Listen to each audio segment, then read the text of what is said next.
So part of which is data analysis. So we are going to focus more towards that side, while we will still cover so many other formula in Excel. Then thereafter, we will move towards Power BI. We are going to do some trainings on Power BI too. And one thing I want to plead for is that I know most of you are working, and you may have limited time to go through the correct class. Try as much as possible to meet up with the main class so that you can ask questions where necessary. That's one. And two, I will appeal that you try as much as possible not to miss any assignment. Please try to do all the assignments. Try to do all the assignments. I will be sending some assignment to you via the WhatsApp group. Even if it's not clear to you, try as much as possible to do it. Then when you submit, I will correct whatever needs to be corrected. And if you are stuck, just get in touch with me. I will be glad to help. So then the last area we're going to touch will be on the SQL. So with that, we're going to employ the service of an external person to take us through the SQL. It may be the day we are launching, we are doing for the main group that are going to do SQL together, but I will take care of your Excel and Power BI for now.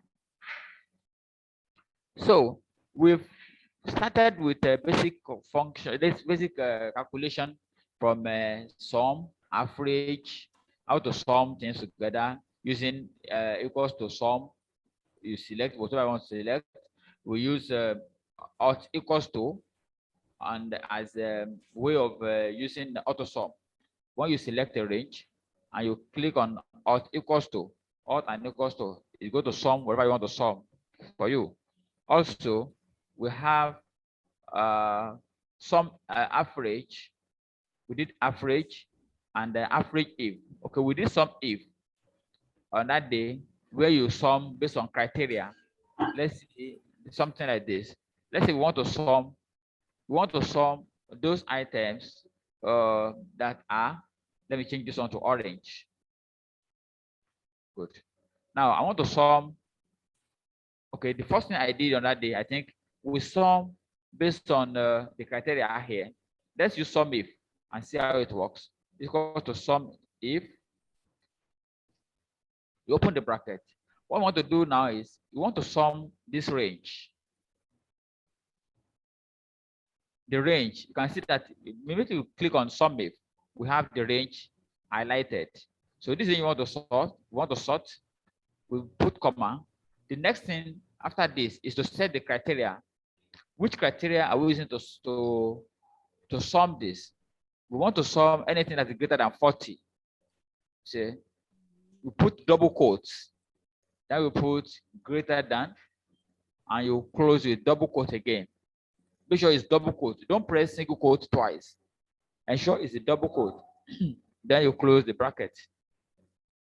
Click OK. So, oh, greater than what? Greater than 40. So you see that immediately we put the criteria greater than 40. Yeah, sum 50 plus 60 are greater than 40. So we have 110. Okay. Is that clear? Yeah. Okay. Then I also explained using another example on that day. This one, you see that when we immediately click on equals to sum if. Sum if. There are three criteria here. The first one is range. After range, we have comma. The second one is criteria, which we set. The third one is sum range. When you are working with Excel, anytime you see a square bracket like this, that is an optional argument. That means the argument is an optional. When you see a range, you see something in comma, and you see one in a square bracket. That means if you like, you can put it. If you like, you may not put it. Or putting it may depend on the kind of job or the result you are expecting to get. Now, in this case, we have sum if. We want to sum if what we want to sum this time around, we want to sum only for oranges. Only for oranges now. Now let's use sum if. The first one we did, we sum based on the criteria, which is calculation. Now we want to sort based on text. Sum range. The range you want to sum this time around is where we have our criteria. You know, before we sum because our criteria is under this column, under amounts. But this time around, our criteria is under fruits. You select the fruit as your range. That comma. The next thing is criteria. The criteria is it must be oranges. We want to sum for oranges. Then we close with double quote, comma. So this time around, we've taught Excel to look at this range, look for oranges. But what do we want after you have seen the oranges? We want it to sum this range.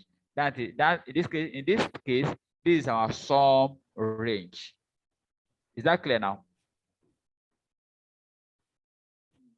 We have the first range, which is the normal range where we are looking for the arguments.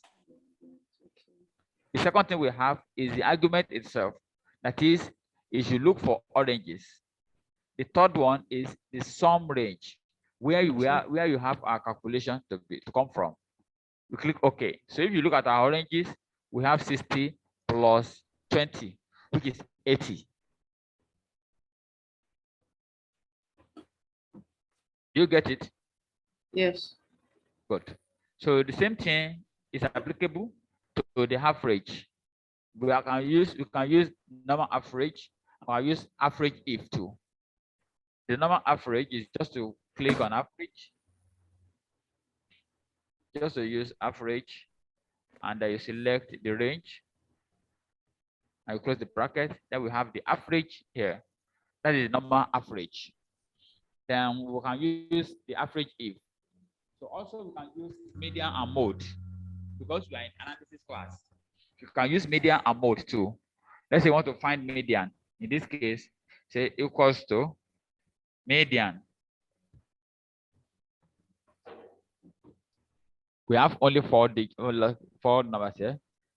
We select this and close the bracket. You can see that our median is 45. How do we get 45? If you rearrange this, it's going to be 20, 40, 50, 60. So when you add 40 and 50 together, you get 90. And divide 90 by 2, you're going to get 45. That's median. That is how to get median. And we have mode. Let's say we have this one like 20 in two places. Mode. If you want to get mode now, that's okay. Mode equals to mode, normal mode. You see there are mode, multi, mode, single. Don't use those mode. Use the normal mode here, the last one. Then you select the range. You click OK.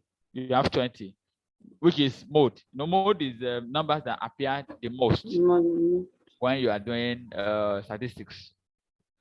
Then we move. I want us to move to arithmetic. Here, the first thing we did is to use absolute function. Sometimes you have negative functions, negative numbers, but you don't need the minuses. So you just want to convert everything to positive. You can use absolute. That's one of the things you can use. You can use ABS. This ABS function can be used. And you select whatever you want to change.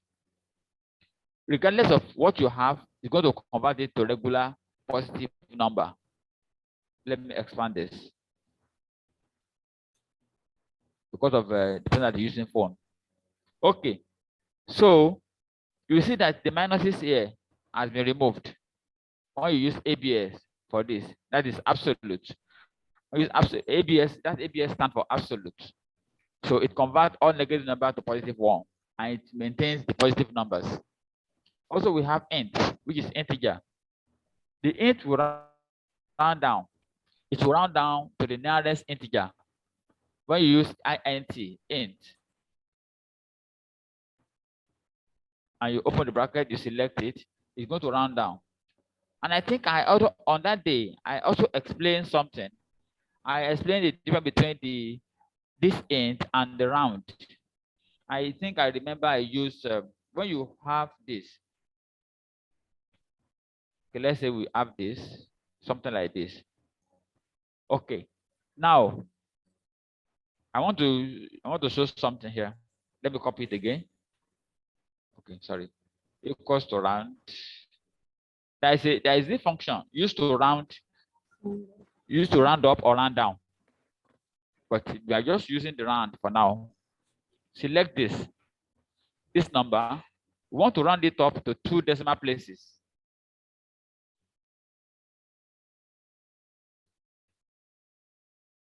We round this up to 2 decimal places. I will explain why we need this. Now, this is the regular way of handling this is to use this decimal reduction. Have you used this before? Yes, just reduce this. Then you sum this. Let's sum it. Equals to,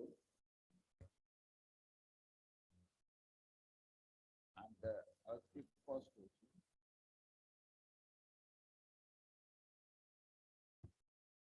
So now, Grace, can you tell us the difference between the two? 15.11, 15.12. Why the difference? I didn't get that too. I was just trying to understand what you did. But can you see my screen? Yes, I can see your screen. I sum this 3.78, Yes. which I got by reducing. When I click on it, can you see it? Yes, 7. I reduced it to decimal place, right? Okay. But I used round function to get this decimal place. Okay. I use the round function for this, and I just reduce the decimal place from here using the normal indent, reducing the decimal reduction. But when I sum the two, I got different answers. I'm asking you, what I think you rounded up on rounded up the number. And why both are looking the same, but why is the difference? You get it now? Yes. Because sometimes when you are working, especially when you are working on payroll, as an accountant, when you are working on payroll, and you have to prorate some salaries, sometimes you get something like this. That when you try to add it, you'll be seeing different things because of all those decimal at the back.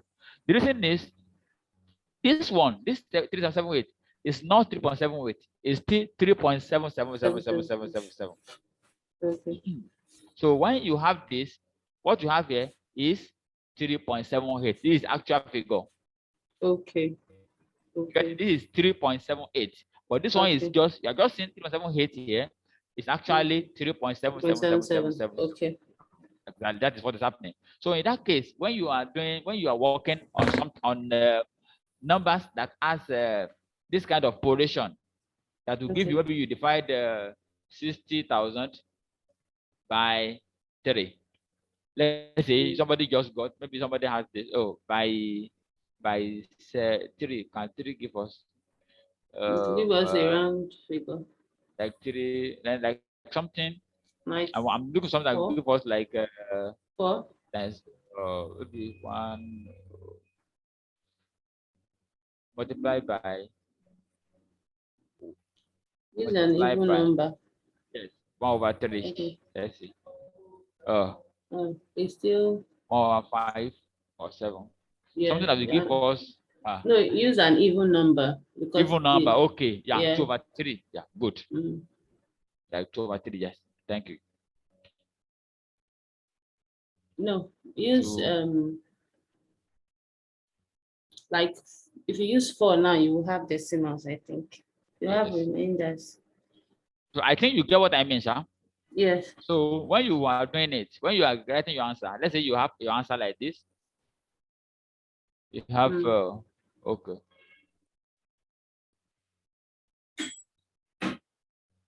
Mm.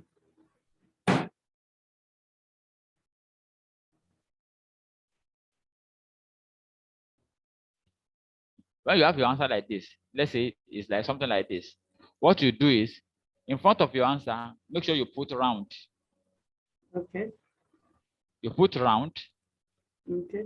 put comma. Because this your formula will be your number now. In this case, you just put 2 decimal places and you round it up.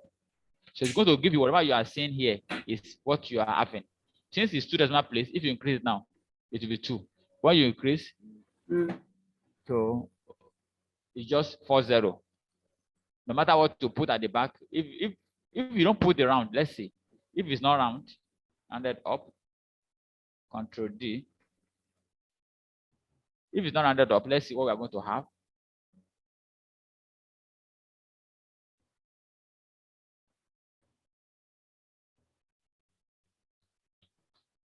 Okay, but in some cases, if you have 4, 4, 4, 4, 4, 4, and you have 40, it's going to maintain whatever you have here as a 2 decimal place. So that is what I want to drive hard here. So there are times when people will be looking at it, your boss will be asking you, oh, so the person, how can you add 8, 8, 8, 8 and get 11? You will be like, that is a same problem now. It has happened to me several times. Yeah. And it happened to me, I think around 2010, 2011, where my payroll was rejected about 3 times from EcoBank because of 0.12, 0.21, all those 0.0. They return my whatever, and I don't know where the problem come from there. So this one, next time when you are doing something like that, just make sure you put the round and make it 2 decimal place so that whatever you are saying here is actually what you are saying. Let me expand this one to more than 2 decimal place. Can you see now? Yeah. It's still 3.78. If you like put 1,000 decimal place, it's 3.78. You get it now. Unlike this, if you expand this, you're going to get 77777. Yeah. That is that. Okay. Then we move to large. I think we talk of large functions. Large is used to, it's just like the max. If we say max equals to max. Hello, sorry. For the last, hello? Yes, hello, sir. Yes, I'm with you. Yeah, the last instance you gave, which is preferable? Which do you think is preferable? For what? For which one? I said when you are doing something that has to do, when you are doing something that has to do with proration, when you are prorating, yeah, especially when it has to do with money. Okay. Please put round there so that you can see the exact figure. When you are adding it together, all these 0.1, 0.2 can be embarrassing sometimes. Okay. You get it now. You know when you're having 3, 8, 8, 8, 8, 8 in 4 places, and you are saying it's 1, and 8 should be 8 times 4 should be that, so should be 32. 32, yeah. Yeah, 32, and you're saying it's 1. It's somehow embarrassing. People will be asking you, so the person, do you think what you are doing is right? Even me that I don't go to school, I can see that your calculation is wrong.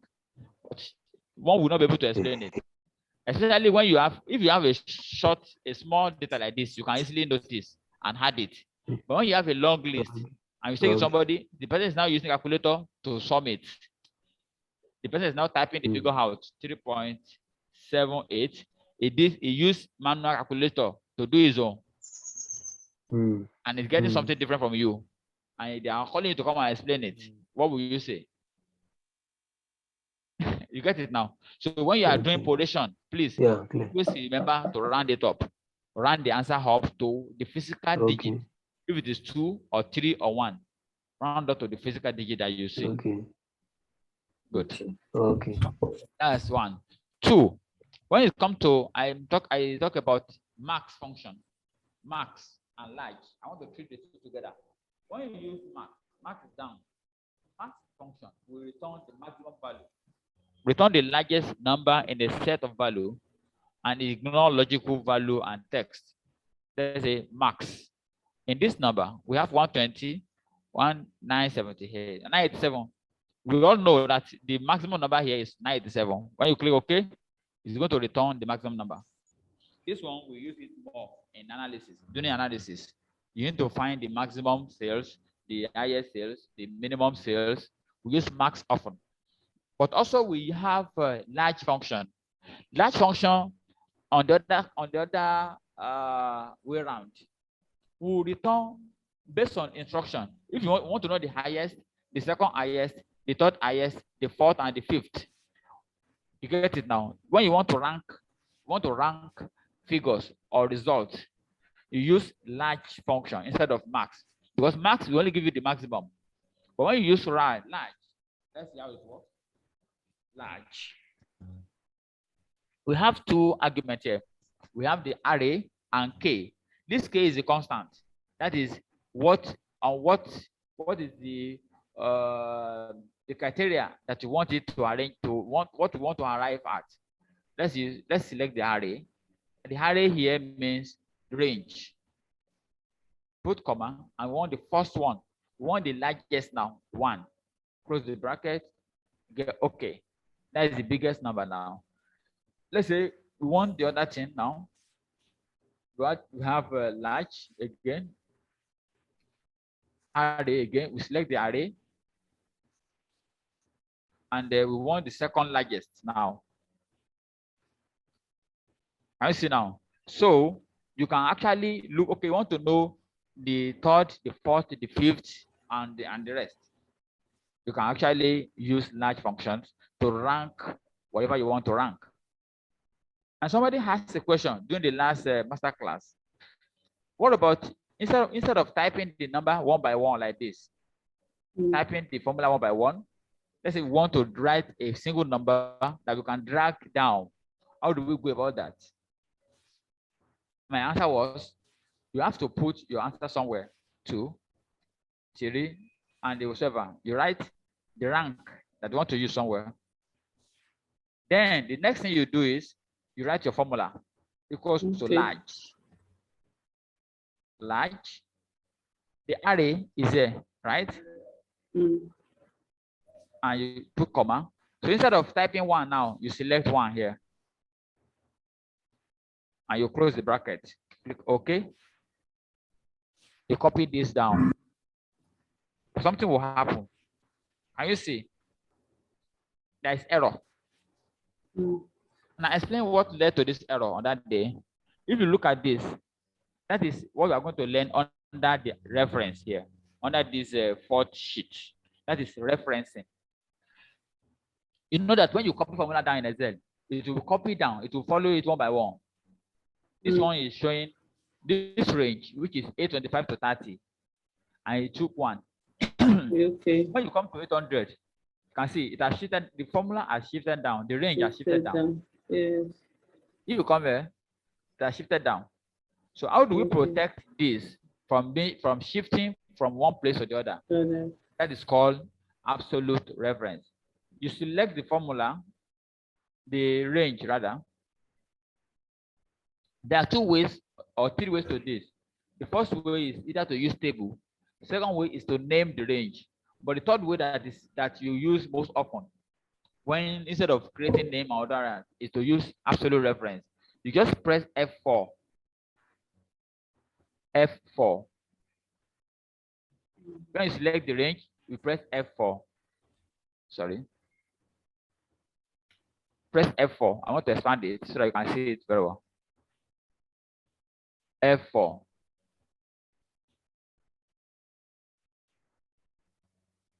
I want to expand it so that we can see it clearly. Okay, no problem. Let me do something here. Okay. Can you see now that we now have this? We have $sign in front of A and 25. $sign in front of A and 30. So if you copy this, Control C.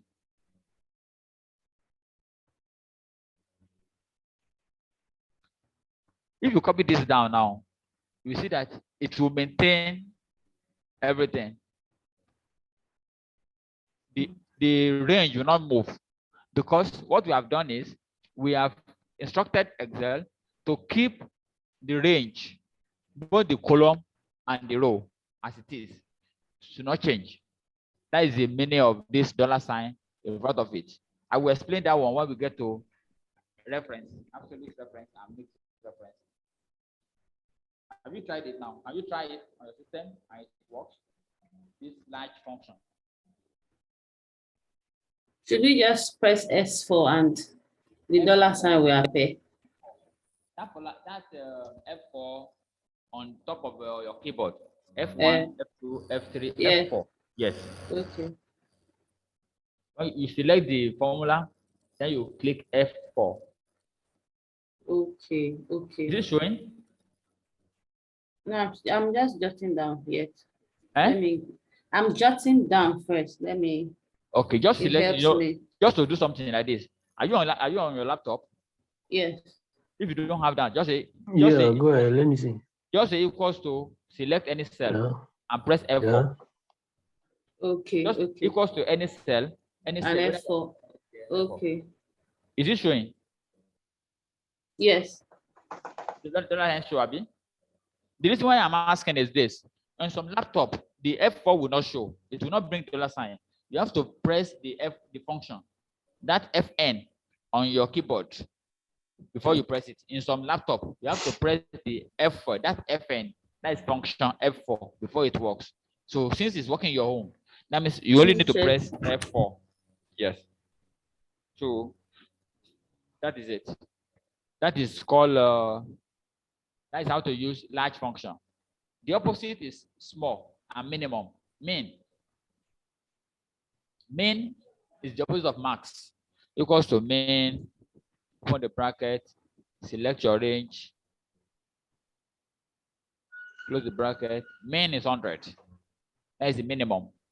The same thing with small. Small is the opposite to large. Small, you select this, and you select the smallest, or the third one, the third smallest now, this time around. That's 378. That's the third smallest, 378. So if you want to rank it, you have your number somewhere. Let's say you want to rank the position. Let's say for students, you can hide your number somewhere. Let's say we have it. We want to rank this position now. Let's say we have this 100, 1 to 1, 2.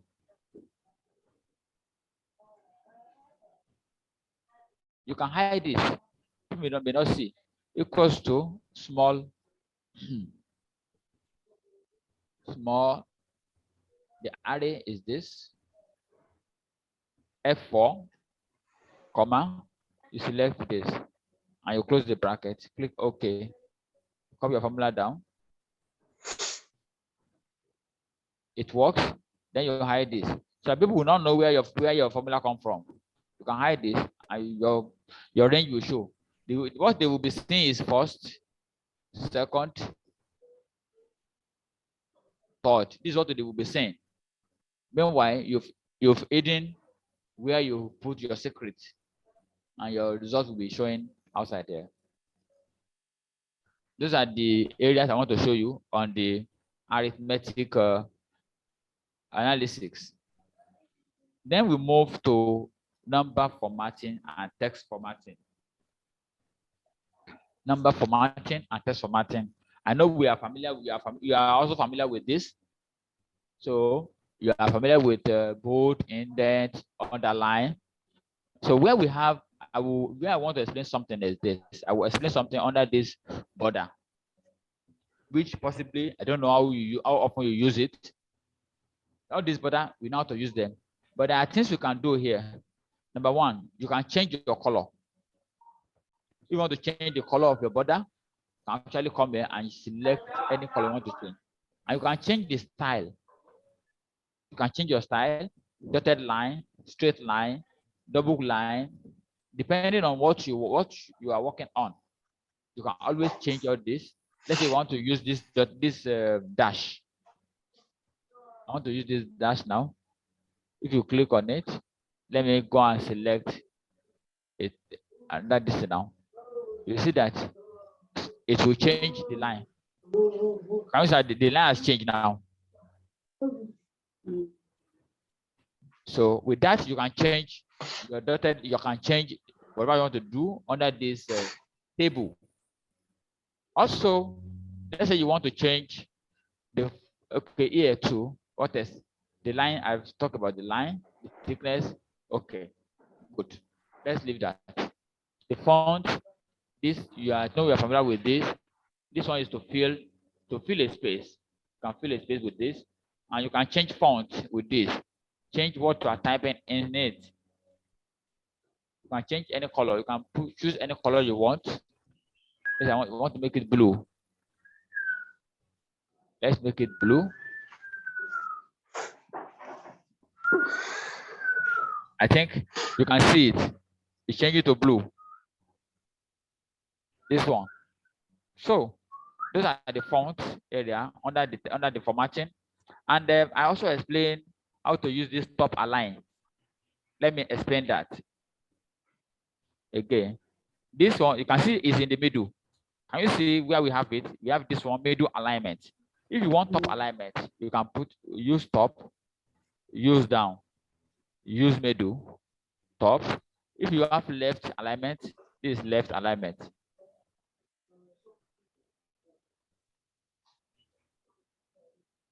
This is left alignment. This is center, and this is right alignment. So you want to have right in the middle or right down, depending on where you want it to be. Right up, and then left down. So you can select where you want it to be. And also you can rotate your wordings. You can rotate your wordings. It depends on what you want. This is vertical. You can rotate your wordings. And you can say, okay, you don't want it that way. Sorry. Rotation again. You can also use text up. You can have the text up, the fill rotation. You can use all this to rotate your. Then, during the last class, I also made mention of indent.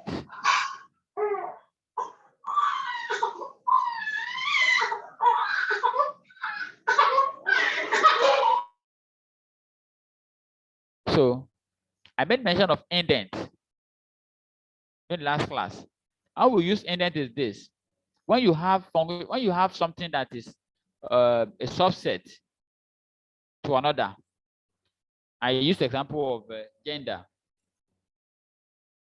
Gender. We have male. We have female. We have marital status. Marital status. We have married, single. We have all these things here. Let's make them same.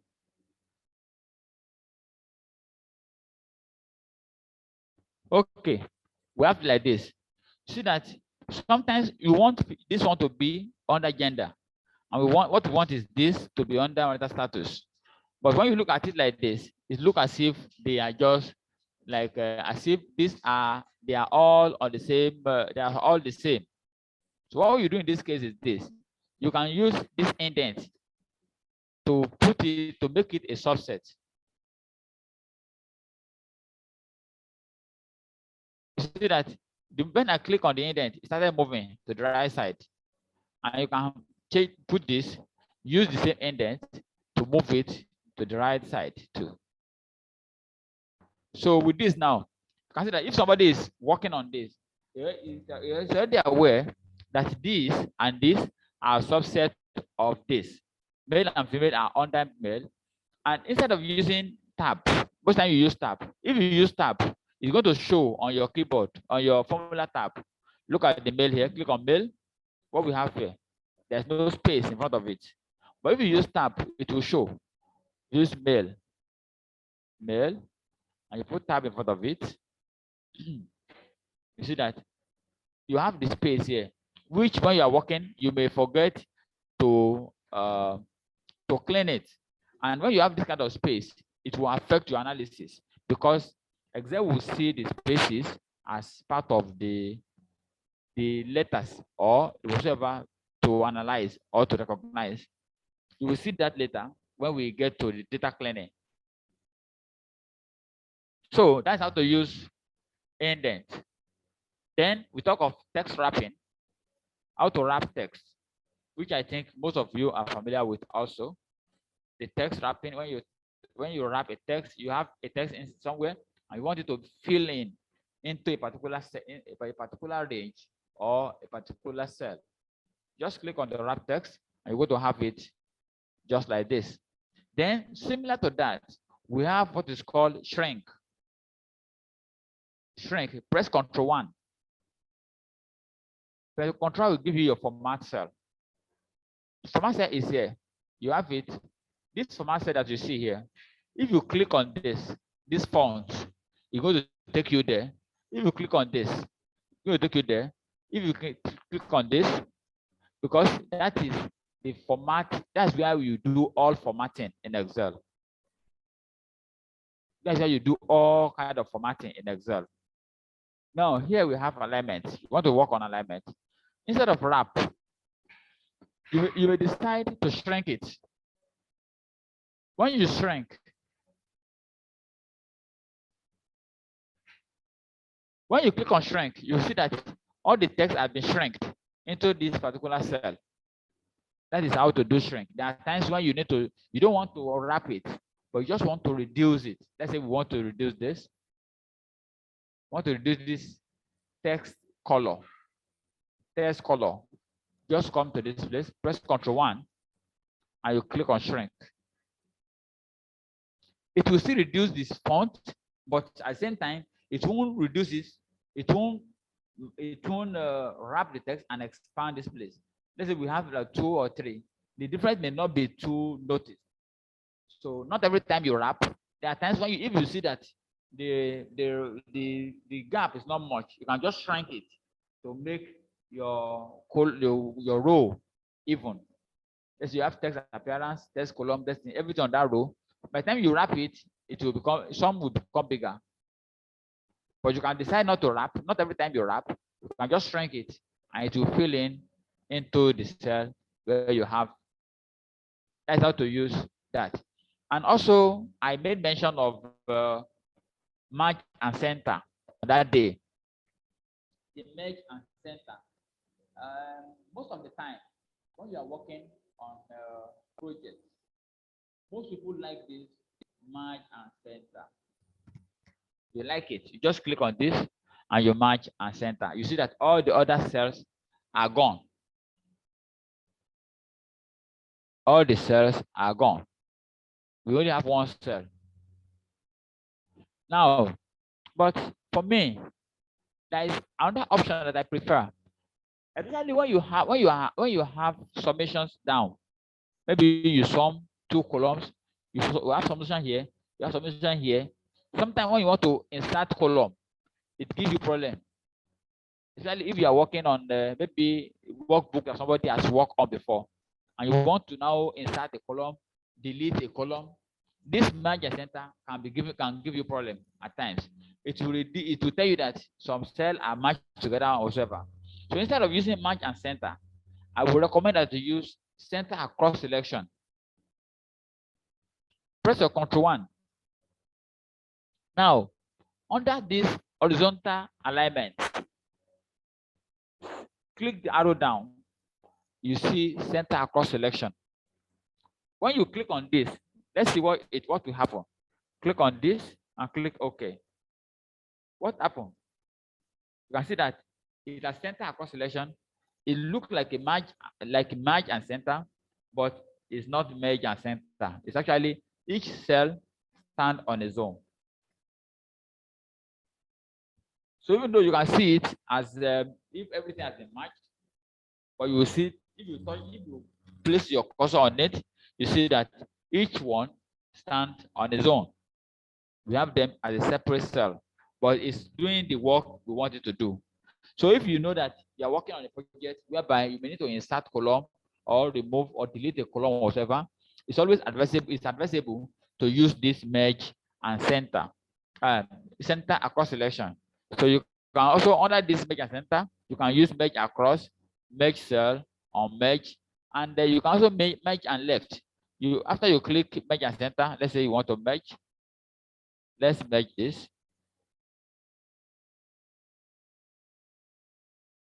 When you merge this, you merge and center. You can see, you can decide, okay, you want it on the left. You can still put it on the left, you can put it on the right. So wherever you want it, you can always rotate where you want it to be.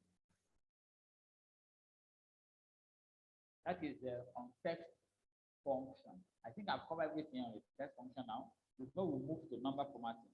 Any question?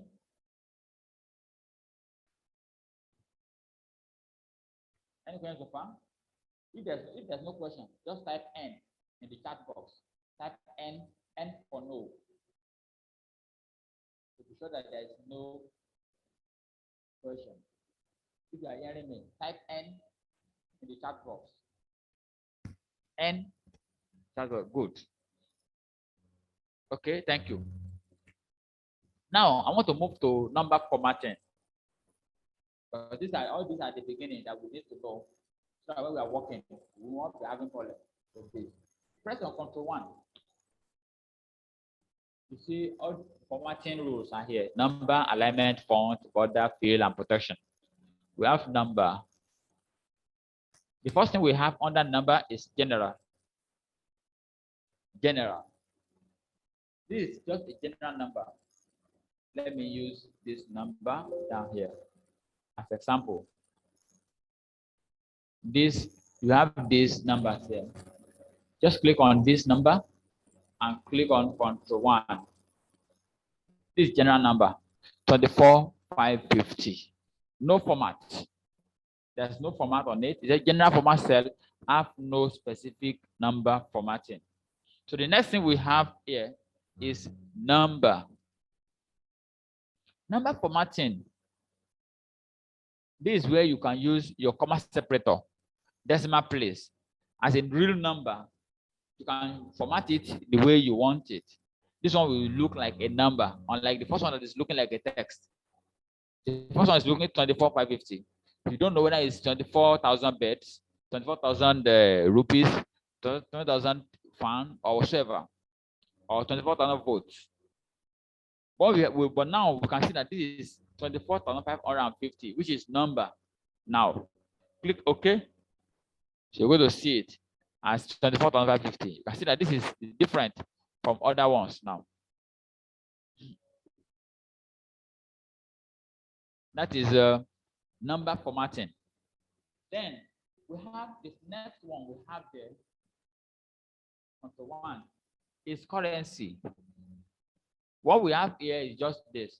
And you can format if you want. This red is in negative. How do you want your negative number to appear? You can select this -124. You can select red. You can select minus this. You can select this. So whatever you select will be how your negative number will appear. The next thing here is currency. So we have all sorts of currency here. If you want to include currency in your numbers, you can just select any currency you want. Where's our own currency?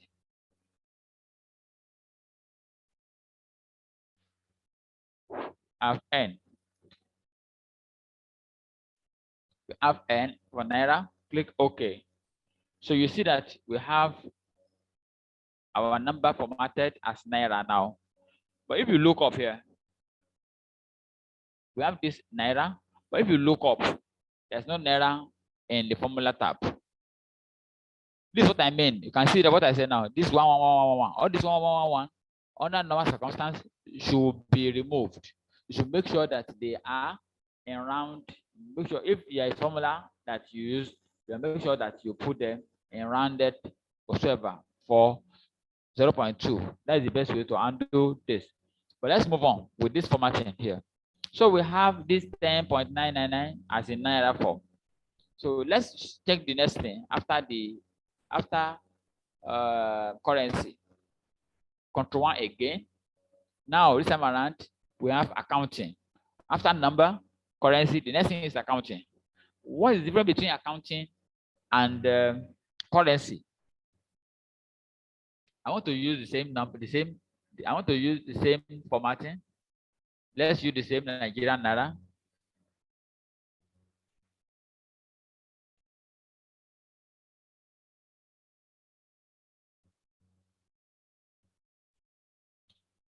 The same Nigerian naira now. Let's use it again. Now, can you notice something different in these two?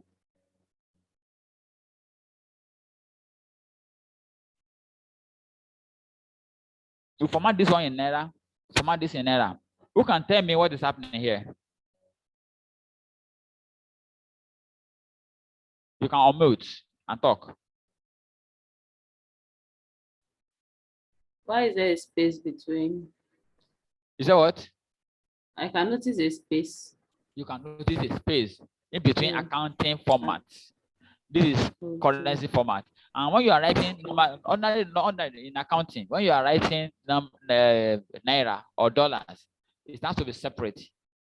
This is accounting format. This is called what? Accounting format.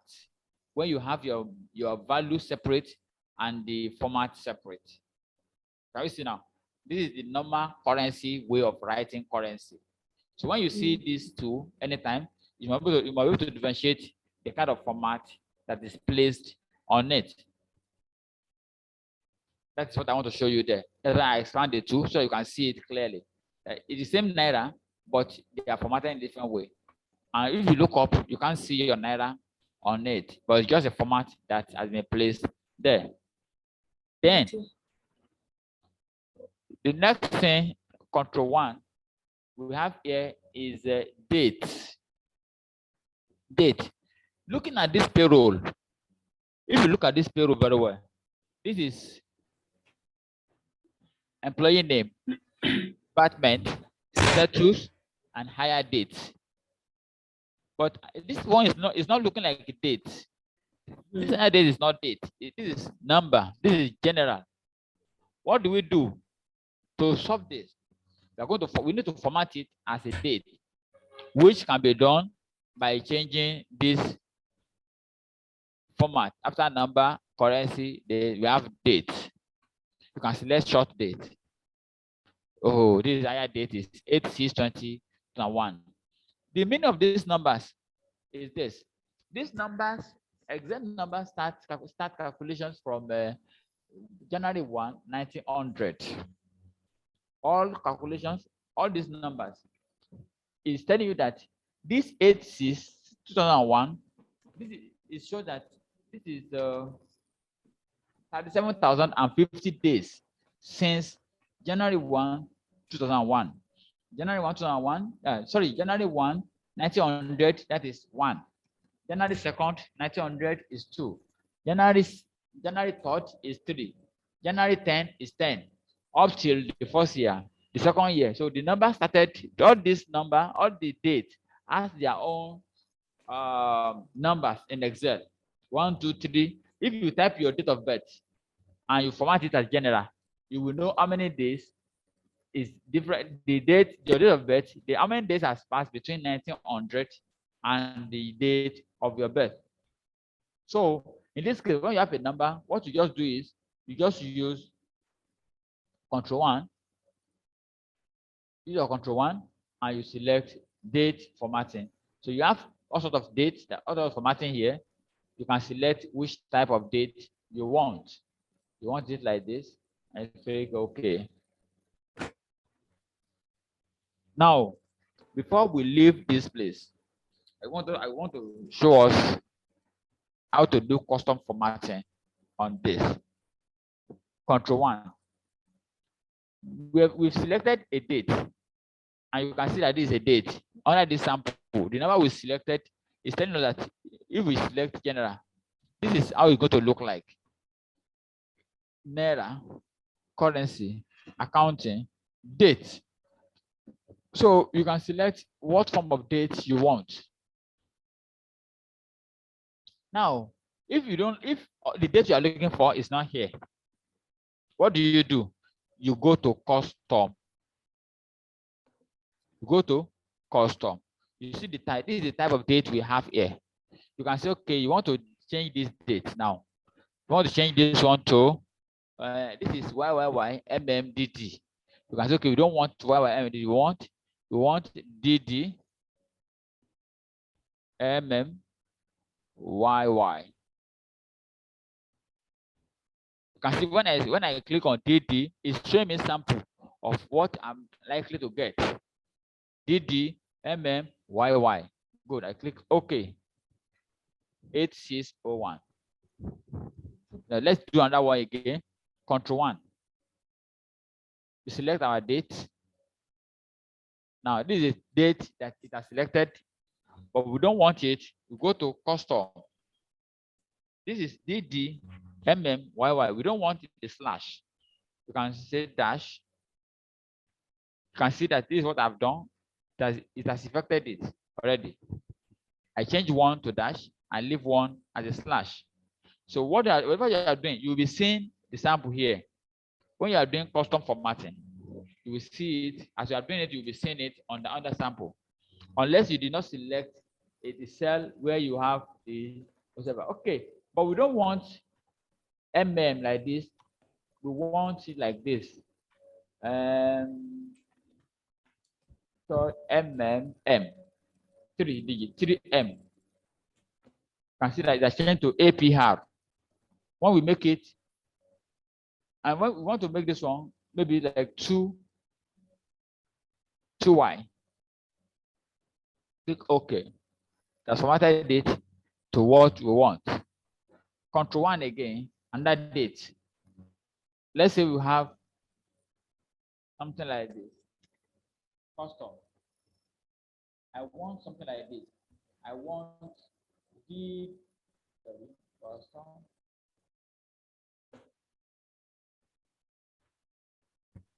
I want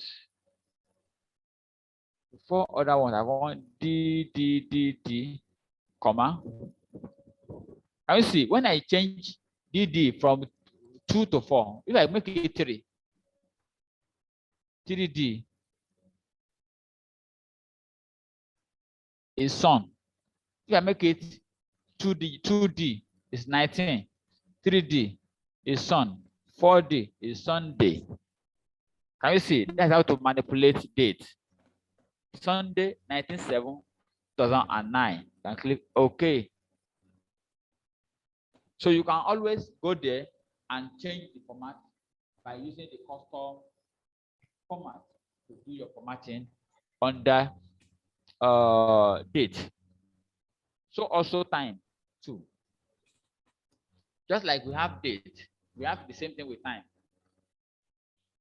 We have the same thing with time. Let's say we have like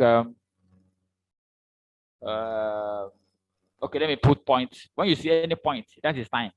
When your number is having point at the back, 0.8. This 0.8 is telling you that is 0.8 of a day. A day is 24 hours, which is 1. 0.8 of a day. Now, 0.8. Let's format it Control 1 and use time.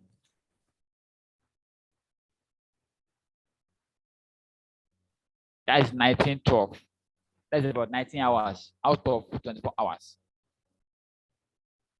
Just the time alone. If you want only the time, click OK. Start like this 7:12 p.m. That is 0.8. Now, press on Control 1. This is where we're going. The way we're going, you can select any time you want, but we want to do custom formatting. You see, when you see it like this, don't be scary. Don't be scared, rather. When you see it like this, don't be scared. Just remove all this one that you don't know first. All this one that you don't know. You can see that what is it having there? It has changed to 7 p.m. Control Z. Okay, this is what we have before. 19. But we change it. We remove all these jargons that we don't know. As I change, you are looking at the effect. Okay, I think this is making more sense. You have it like this, but we want to have day and time. We want to have day and time now. Since there is date, there is date in that number. You can say, okay, we want also, when you finish this, put comma and put DD -MM dash yy. I'll click OK. So just you can edit anything you see here. Can edit, you can and it will not change what you have there. Don't be afraid. Even when you change it, the main one is still there. Main one is still there. Control 1. When you edit anything under custom formatting, you see this, something like this, and you're looking at this number. This is the first one set of number here is positive. When you see two numbers like this, the first set of number here is positive. The second one here is negative. Okay, this one in negative, we don't want it like this. Let's select this red. Let's select this red and see what it's going to look like. Click OK. Let me put minus in front of this. So we have minus 26,795. Now, let's say I want to format this. Instead of using this minus, I want it in brackets. Press your Control 1. Then, under this red, instead of this minus, just change this minus, remove minus, put brackets.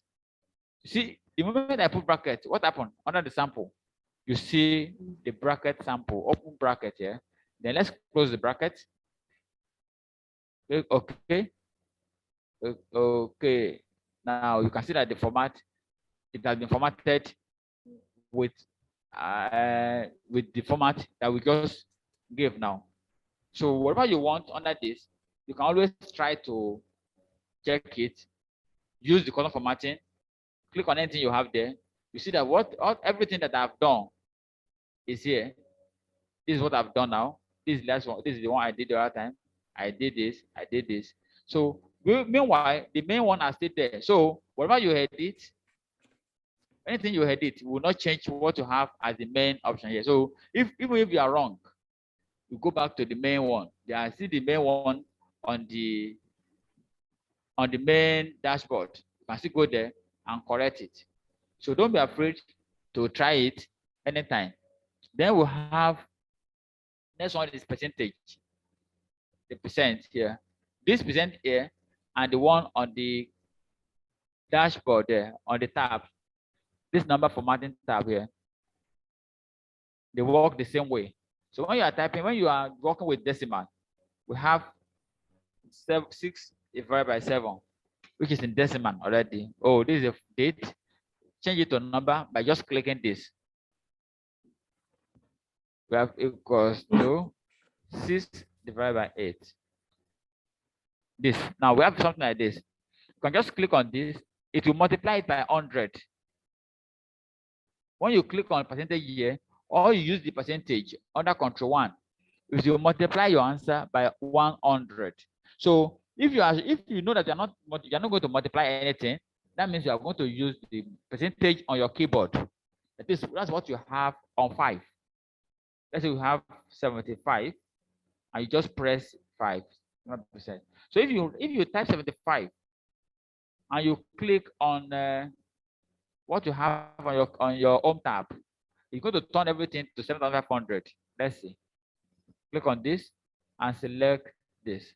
See, it's going to multiply it by 100. But if you know you don't want to multiply, what you do is you just use your hand to type it. But when you're working with division and you want to calculate the percentage, you just do your percentage instead of multiply by 100. That is, instead of equals to 6 divided by 7 multiplied by 100. Instead of using this, you just use 6 over 7. You just use equals to 6 over 7 equals to 6 divided by 7 only, and you just select your function here. It will give you what you want. That is how to work with percentage there. Any question? If there's no question, please type N. And if there's a question, put Y or you raise your hand.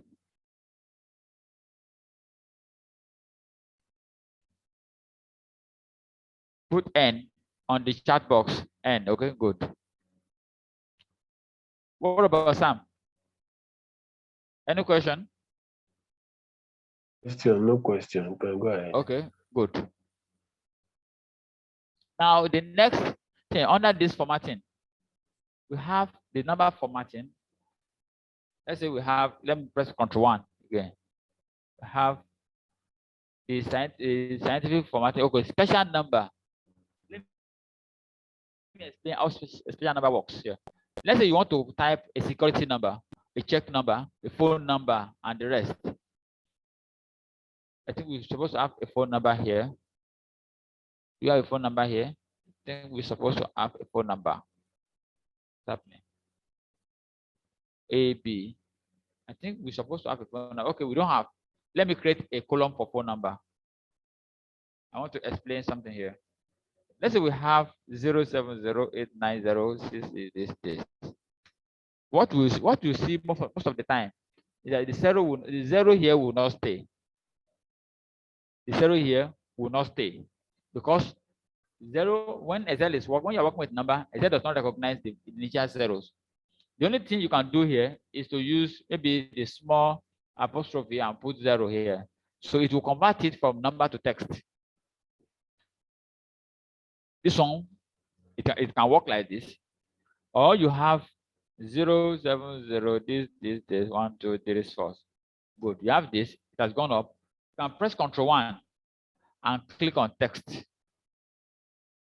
Because if you format the cell as a text, now put the 0 again, you're going to get it.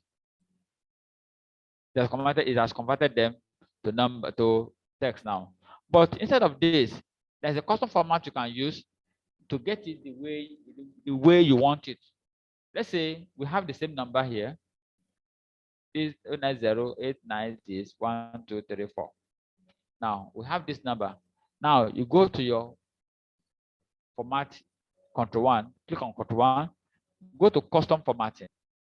Now select any of the number here. You will see what you have here. We don't want this. Let's change this formatting now. Change it to the way the phone number look like 432 digits. 1, 2, 3, 4, 0, 0, 0, 0, 0, 0, 0. So you see, the moment I started typing it, can you see the way the formatting is being shown? You can see the sample number here. So if you type 1000 numbers, you're going to follow the same way. So you can see that this one is looking more professional than using the converting to text in order to achieve the same thing. Now, if you have 1000 numbers, you can use the same thing and use the same format. 080 this 1, 2, 3, 4. You can see. So you can format your numbers like this. The same thing is applicable to any security number that starts with 0 or check numbers. When you have a check number, which is supposed to be, in most cases, check numbers are in 6 digits. And most likely you are going to have like 0000 in front of it, 0045. When you put it, it take away the 4 zeros. So you can use the same format here. Just go to your custom, click any of the numbers, and change it to what you want. 1, 2, 3, 4, 5, 6. So you have your check number ready for you.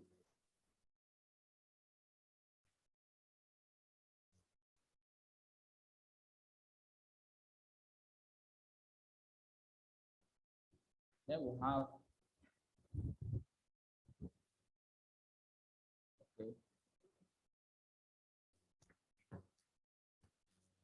let's say we want to add something to this.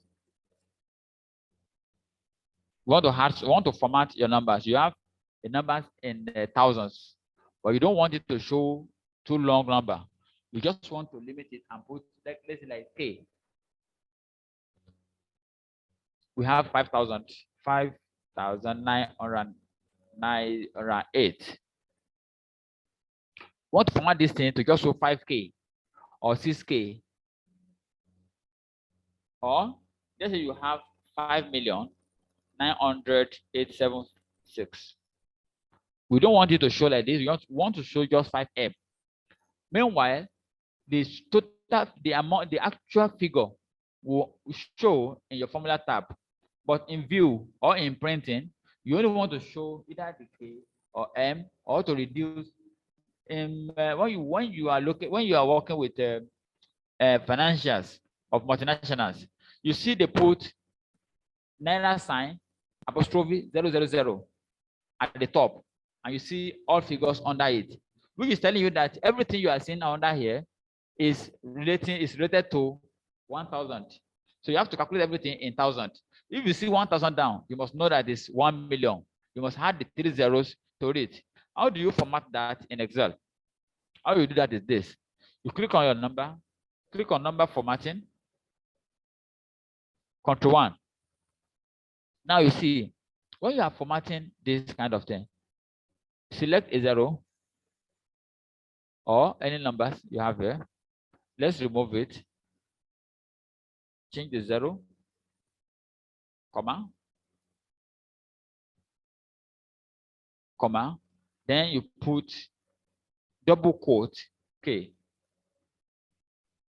This comma that you see here, this comma that you are seeing here, is telling you that it's in thousands. When you have one single comma at the end of the 0, it's telling you that what you are formatting should be in thousands. Okay, put OK. You see that what we have now, the 5,908 is shown in Formula tab. You can see in Formula tab is 5,908, but in view, what you are seeing is just 6K. It does not change your figure, but in view, you will see that this is 6K. The same thing is applicable to in millions or in billions. Let's say you want to show this one as in millions. Can you just say the same thing? Do the same thing. Press Ctrl 1. Go to custom formatting. Click 0. Put 2 comma at the back. That is it. You have your 6 in millions. This is 6 million now. But if you look up here, you have 5,908,000. So this 5.9 is approximated to this. Let's say we don't want 2 comma. We want just 1. So it will show in thousands. Remove 1 0. You have your 5,901. You have your 5,901 that has been converted. So let me format it again. We have this custom formatting. We have 0, comma.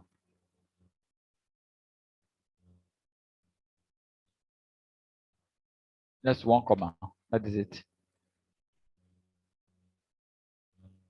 So if you want it in millions, you use 2 comma. If you want it in billions, you use three commas. And if you don't want to use K or M or so, let's say you want to put something at the back of it. Let's say you have five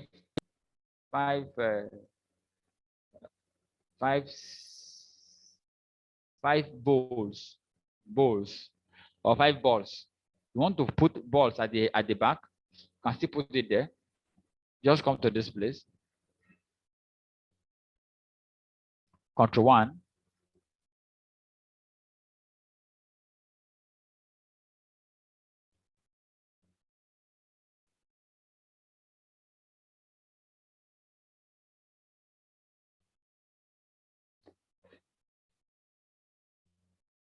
Can see here.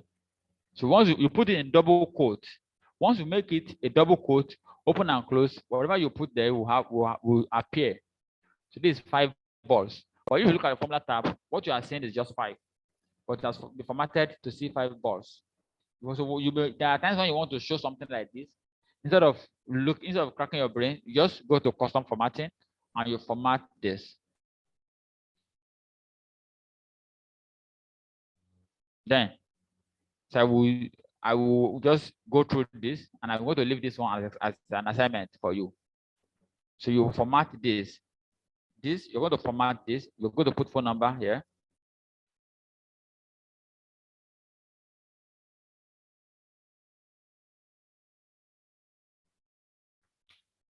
Phone number, higher date. So you're going to format this, make it look good.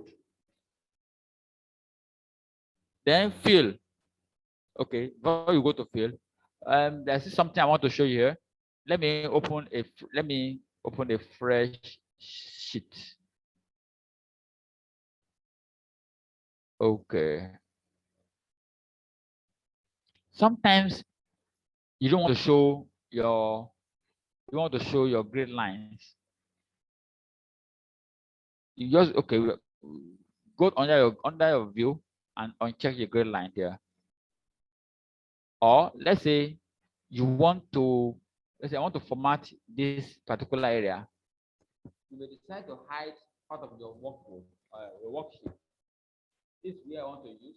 Let me put it in this, and then you come here. You select this column. Control Shift arrow right. You press Control Shift and arrow right. Then you hide it. On hide. You can see that everything here has been hidden. So you have only the table you want to use. Let's say you don't even want to see this again. Control Shift arrow down. You can also hide it. So possibly you have seen a workbook like this before, where you cannot go beyond this area. What was done is all these columns here has been hidden. All this column here has been hidden too. So you can use this. So you can format area this side. If you want to see the lines there, you can use just white fill here. You see like this. There is line there, but it has been filled with white. So let's say we want to protect our worksheet.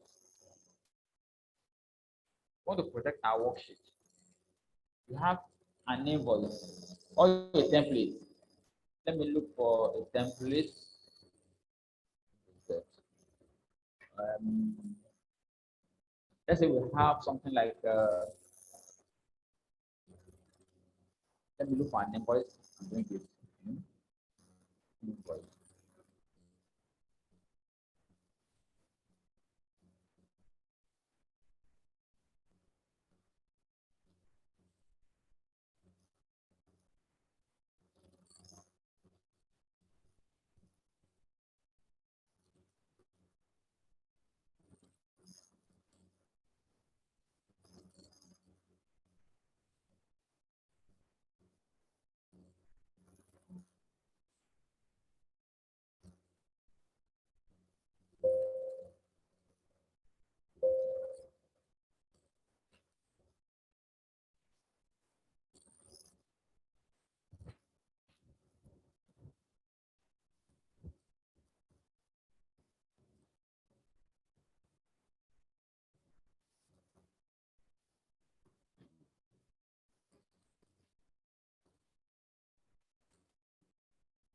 Have something like this.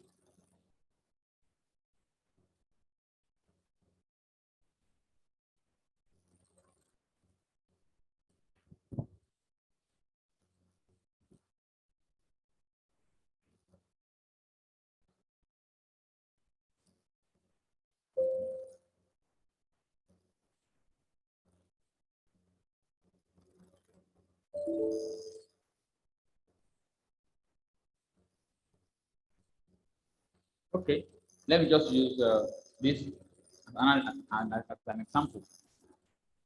We have serial number. We have dates.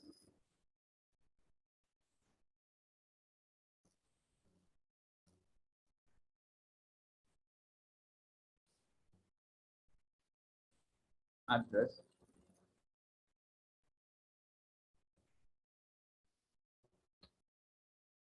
We have numbers.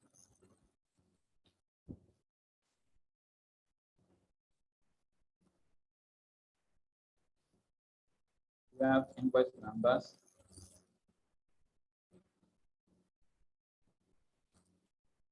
We have dates.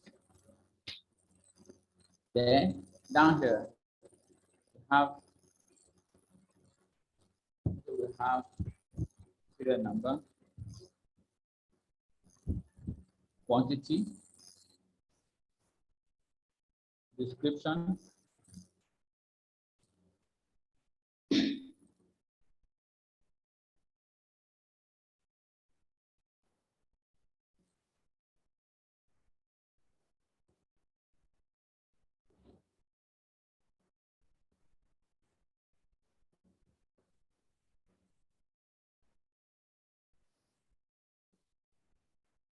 Let me change the line to something that is more meaningful.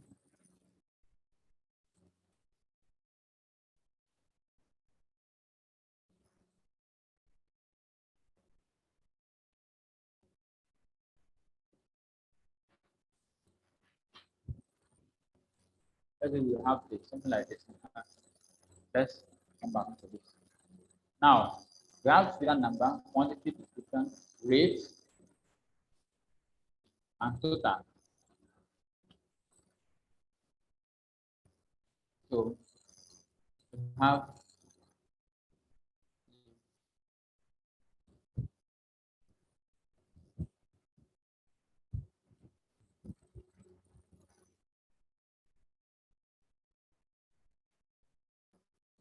okay, there's line there, dotted line.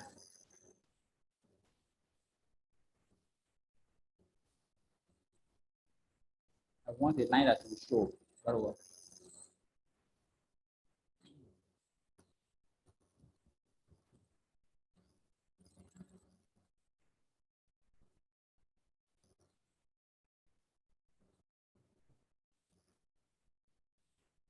Okay, so we have subtotal here.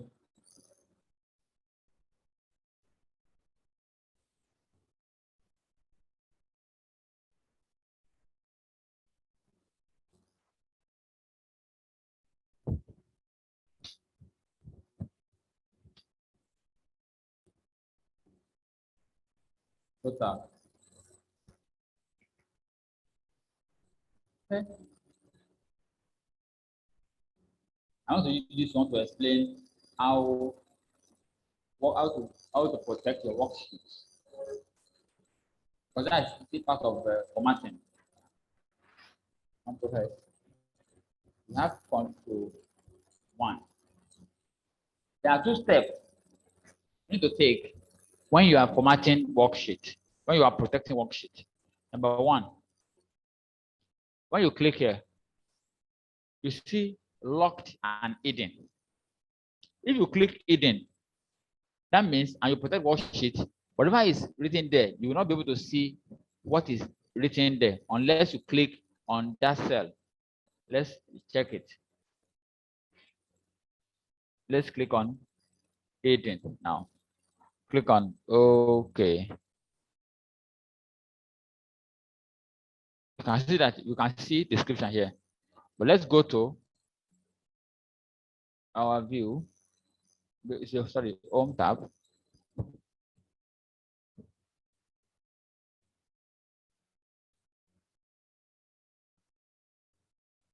Protect this sheet now. I will not use any password and click OK.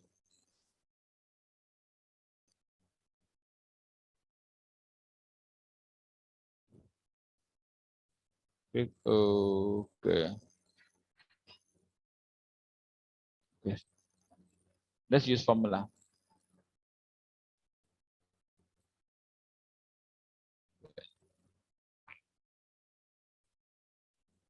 Let's use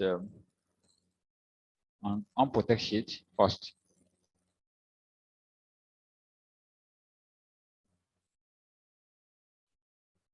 Let's say we have, select this entire cell, Control 1, and check this locked first.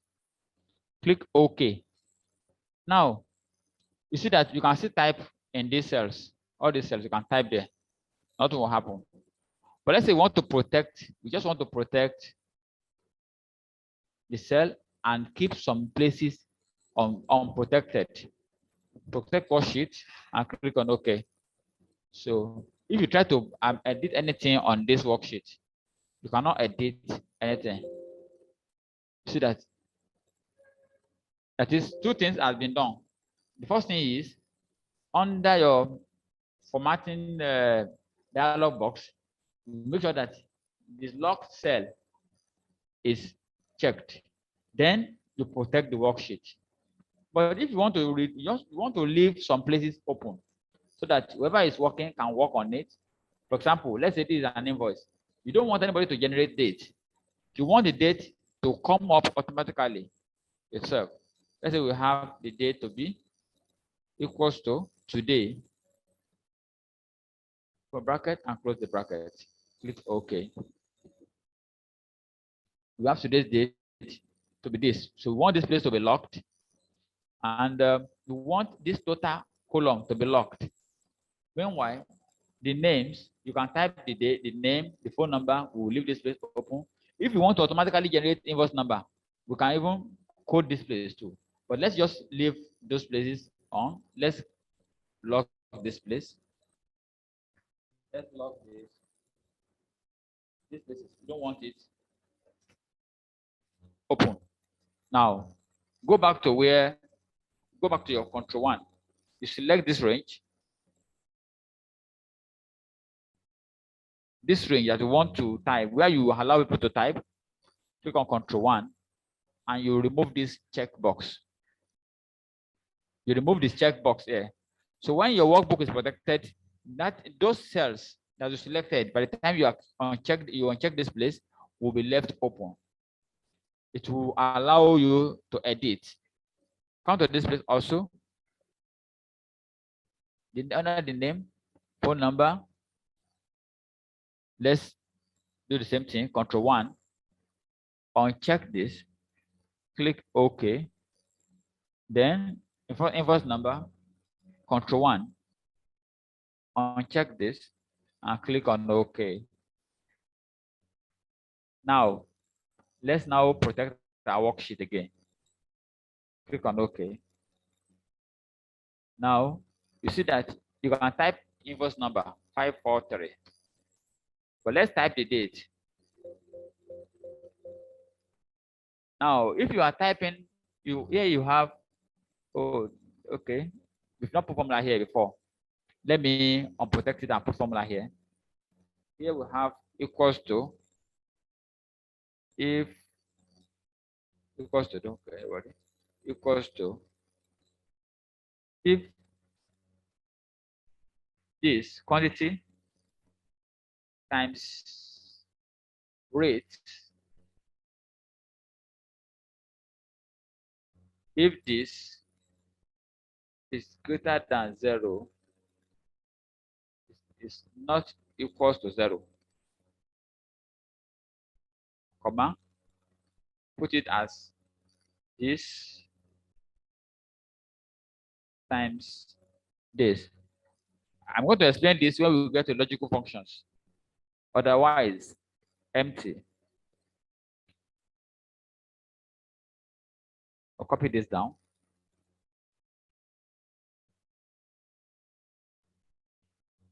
This one will be equals to sum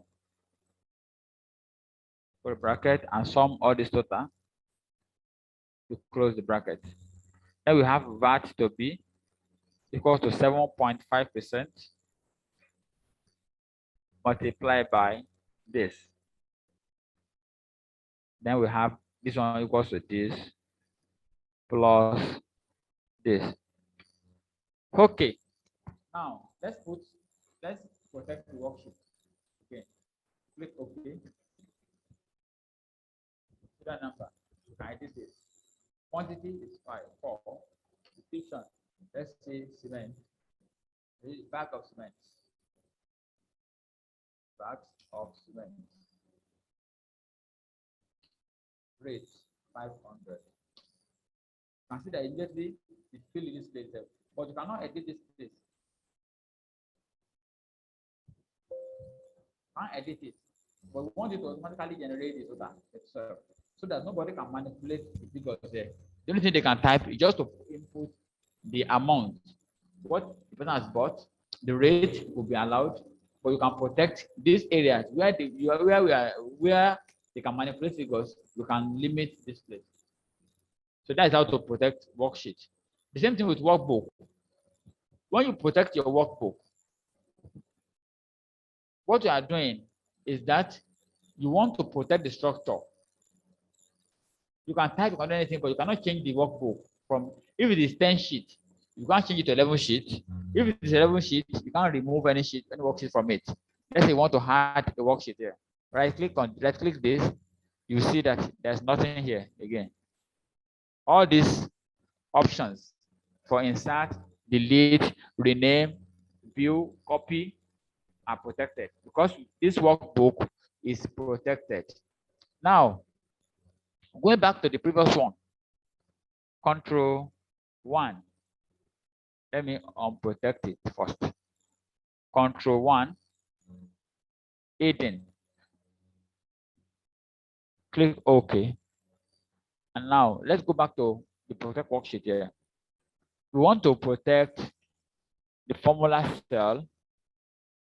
They want to lock formula cell and click on OK.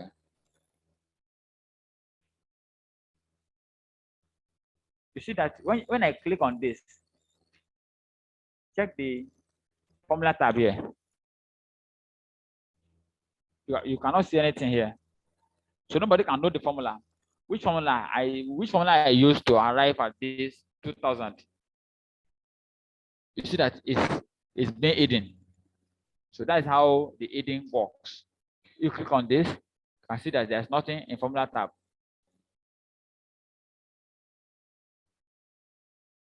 If I type anything here, let's say I use this. When I click on it, you cannot see it. So that is how the locked and hidden work. So I'm going to send this to you as assignment. This particular data set. You format it, and let's say you want to present this to your boss or your MD or whoever. Let's see how we are going to format it and make it look nice. Where you need to put number, you put it. All the headings, you put the headings in the right place. Centralize where you're supposed to centralize. The phone numbers, put just any numbers there.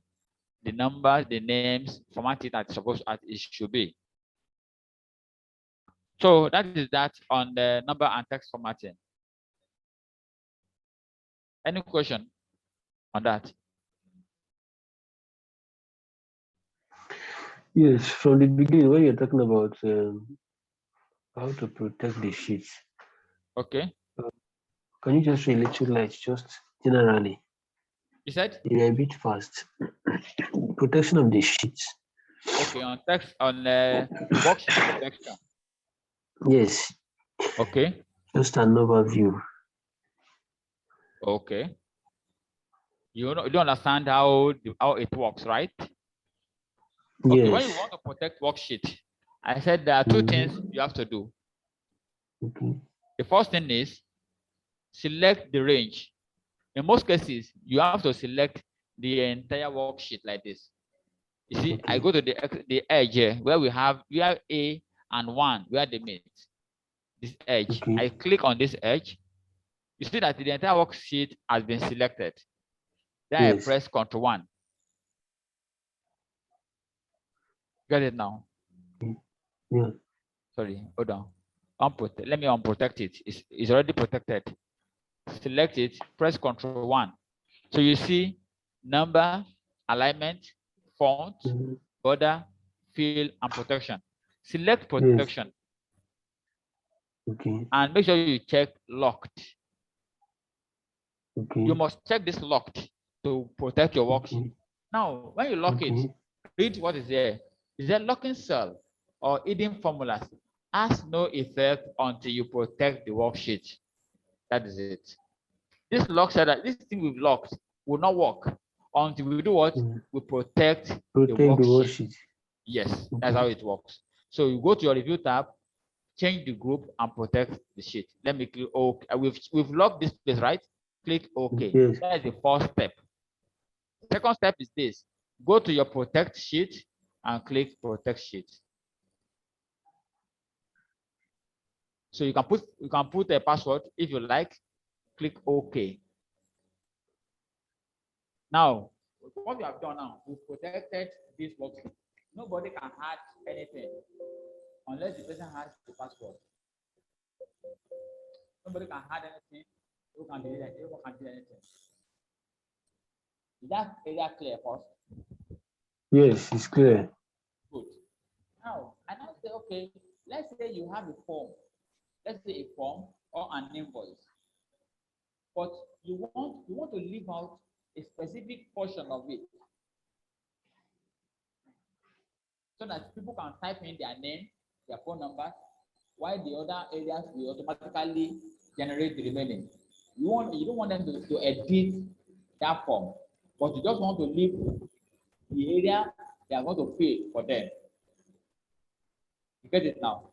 I say now, Yeah. what you now do is you select those places where you want to allow. You select the place, click on Control 1. The Control 1. That is it.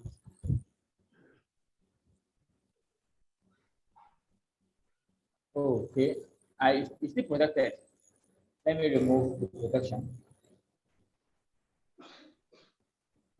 On protection. Now, this area you want to leave out. You select it. Click Control 1.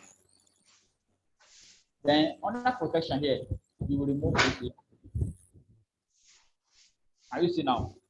Can you see the difference now? You will now remove the lock for those areas where you want to leave out. Don't lock it. Okay. Come here. Control 1 again. Remove lock. Those are the two places we left out now, right? Yeah. Let's now go back and protect our worksheet. Every other places are locked. Protect the worksheet and click OK. Now, let's type something here. Can you see now? Let's type here. Now, let's type here where we leave out address 45. Why they use it? Can you see?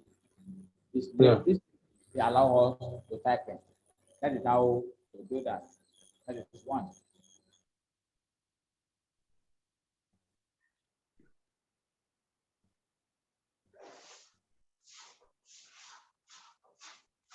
Please hold on 1 minute.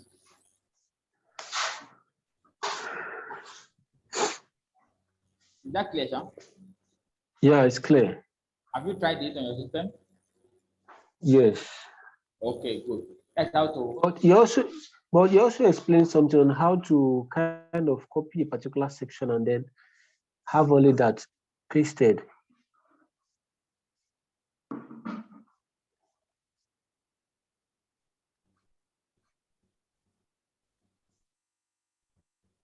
Hello? Hello? Hello? Hello, can you hear me? Hello? Yeah, I can hear you.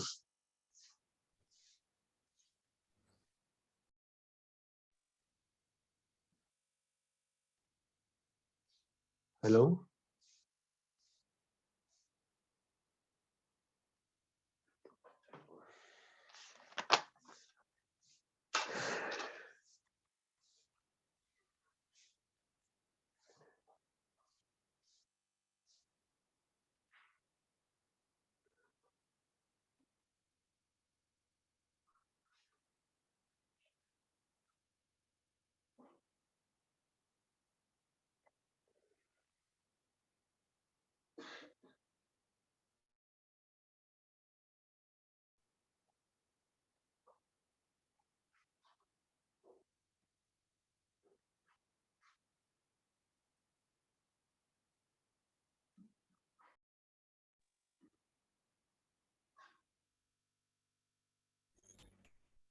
Okay, good. Can you hear me now? Yeah, I can hear you. Yeah. I was muted. I'm sorry. The Okay. network threw me out and I just came back and I discovered that Right. I've been muted. Sorry about that. Okay. All right. You said you've tried it, right? Yes. Does it work? Yes, it worked. But there was some other thing you did at the beginning that you kind of copied a particular section of the sheet and then pasted it like only that section will reflect on what the work you want to do. Remember? On this worksheet? Yes, I think it's the first thing you did. I copied something. like a Please. particular section of the we call it the worksheet. You copied a particular section, and then you said that if you want only that section to reflect on probably a work you want to do, and the whole Excel sheet will not appear. It's only that section that you've carved out that reflected. Okay, if you want to, if I will go there. I'm still coming there. When you want to hide something, right? When the ED will work, and I will explain that too. The first one, you are clear with the lock now. Yes, very clear. Yes. Okay. The second one is hidden. We have this formula. We want to hide it. If you click on this, we know that this is the formula, right? But we don't want anybody. Sorry to interrupt. Okay. Can you hear me? Yes, Yeah, I tried the locked now and protected the sheet. Then I tried the one that you said, okay, if you want somebody to work on some parts of the sheet, the cells. Yes. So I tried doing it, but I don't think it's responding. What you like do is, let me see what you how did you do it? The first thing is you select the range. You go to control 1, you go and check it from locked. Did you do that? I didn't get you. I said you select the range that you want to leave out like this. Okay. Press control 1. You make sure that this space is not checked. Okay. Yes. If it is locked, it will not, you want to work on it. You are leaving this space open. That's why you will remove the lock. Okay. Click OK. Then you go and protect again. That place will be open. Because we have unchecked the lock. That means the place is unlocked now. We will remove the padlock from it. Have you tried it now? When I do the control 1, I don't get that format cell. That means maybe your cell is still protected. Go on unprotect it first. Oh, okay. Your worksheet is still protected. Go to review. Okay, review, yeah. Unprotect sheet. Yeah. Okay, so what do I do? Now, select the range you want to leave out. Okay, I've selected the serial number to read. Okay, then click on control 1. Okay, control 1. Okay, so I remove the lock. Yes, uncheck the lock. Okay. Now, go and protect again now. Okay, go back to protect again. Now, you see that every other place is protected except that place you leave out. Check it if it works. For me to protect again, do I need to highlight all the No, cells? just protect. Just protect. Don't highlight anything. Okay, protect. Okay. Protect. Okay. Check other every places if you can edit it. Okay, I think I can. So and check the place you leave out. Okay, yes, okay. Other places are protected, right? Yes. That place allow you to input your. We use this thing for form. If you are preparing, if you create a form for people to fill. Okay. Just leave out where the only place where you want them to edit their name, address, phone number, maybe date of birth or date of whatever. That's all. All the information will be automatically come out itself. Okay. Now, the second leg of this protection is hidden. I said how you can hide your workbook. You want to hide the formula or hide something. This formula here, when I click on it, what happened here? You can see the formula top. Can you see it? Yes. Okay. Yes. But I want to protect this formula. I want to hide it rather. Let me click on this range. And now I click control 1. Then I click, it's locked already. Then I click hidden. Let me unlock it. But it's hidden now. Right? Click OK. Okay. Okay. Now let's go back and protect this worksheet. Select lock cell and unlock cell. No problem. Click OK. Now, when I click on this page, you can see it there. You can see formula tab is showing, right? When I click on it, you can see it, 500. When I click on this, what happened here? Okay. There's nothing on that. So nobody can see what formula I used to get this. This is mostly used when you want to hide formula. Or even if it's not formula, you want to hide a text. You want to hide all these places. This place. You want people to see even the description here. Do the same thing. Control 1. So I think it's protected. Click Control 1 and hidden. Okay. Now let's go and protect worksheet. Now I want to protect not just the lock and unlock shell. You can click on all this column or row or whatever with all the formats here. Click on OK. What happened? This FFF that we type here, you cannot see it here. Because what happened? Because we have hide it. Because it's already. That is how those two work. The locked and hidden. When you click on it, you see that it's hidden. On this place, other place may not be hidden. Whenever you hide, if you hide the place, you just be seeing it. You cannot know what's in there. If you type, you can write your own there, but you cannot see it even after you type finish. That is how the hidden and the locked cell work.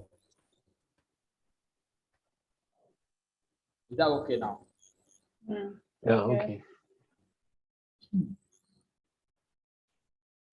Then we move to flashfill, and the reference. What you do in there, just relative reference. I know you are aware of this. Equals to when you equals to this times this or plus this, okay? This plus this. What happens? When you drag it, it changes from A5, A4 to B4. It don't become A5 to B5 because A6, you get it now. But instead of this, instead of dragging it down, you just come to this edge here, this right edge. Can you see? This is my mouse. By the time you come to this place, it turns to 10 line. Double click it. Okay. It will fill automatically. When you double click, it will fill automatically. Reset. Okay, let me do that. You can. There's condition to this. If you have it like this, if there's a space, there's a space between the last word, the last letter, or this, or last column, and your work and your formula, it will not work. Equals to this minus this. Okay, there's this if I do space. Okay, well, maybe because of this text that is there already, let me do it again. Let me change this place. Let me use this place. Equals to this minus this.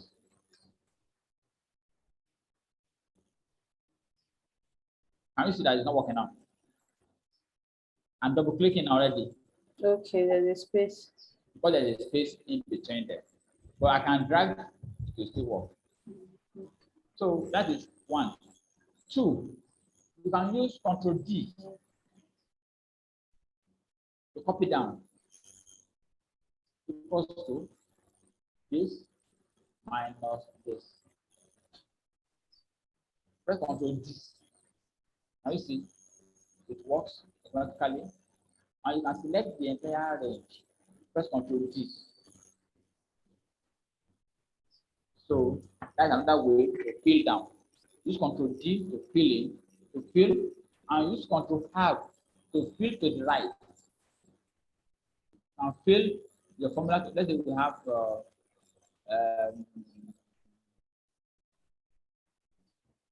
34, 20.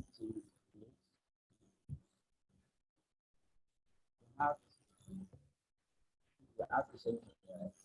Then just use this. Then we have this equals to this plus this. Now we want to fill it over to the right like this. I just click, I just use Control R. It will fill to the right. While Control D will fill down, Control R will do what? Will fill to right. That is first thing. The second thing is the flash fill. I call it a magical function in Excel. That's one of the good form of Excel intelligence. When you want to, let's say you have this name, when you want to split text that has the same, that has something in common, you want to split it, just type it out. Excel will sense it and do the remaining for you.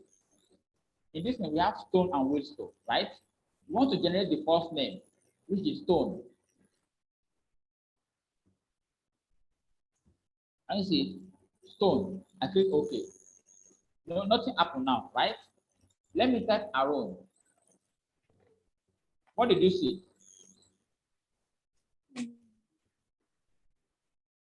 What did you see now? Okay. I typed stone. Nothing happened. But when I type Aaron, I've not typed everything finished. That's what okay. Okay. It shows you a kind of pointed line, right? Yes. Sorry. Now to expand this so that we can see very well. You see, by the time you click on Aaron, okay, let's start Caldwell.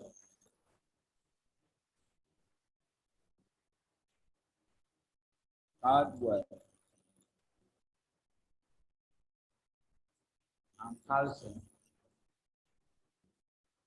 Sorry. I think maybe because I've what happened?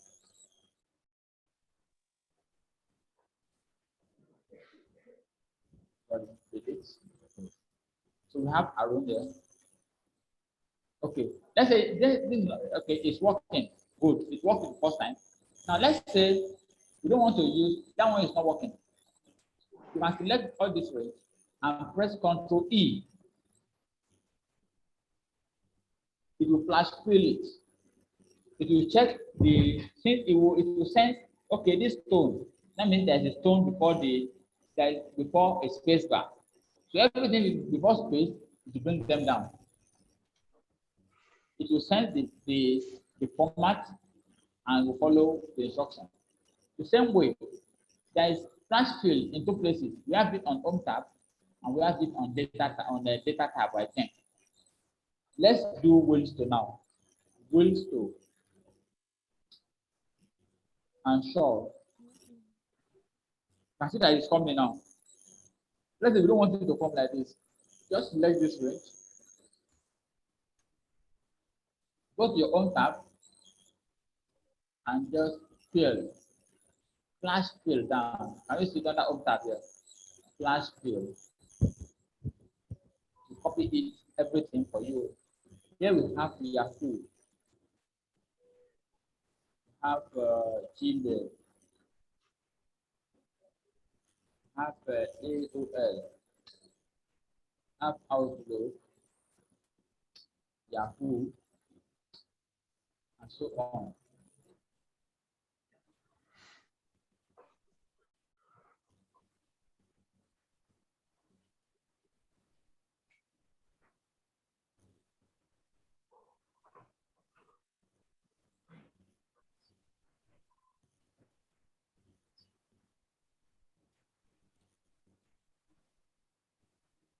Okay. Now, let's say we have this, just like we did earlier. You must ensure that there's no space in between them for a flash code to work. Let's say we have equals no equals to. We want to create email from this domain, the name and the domain. domain name. We want to create an email. Just write Stonewhisto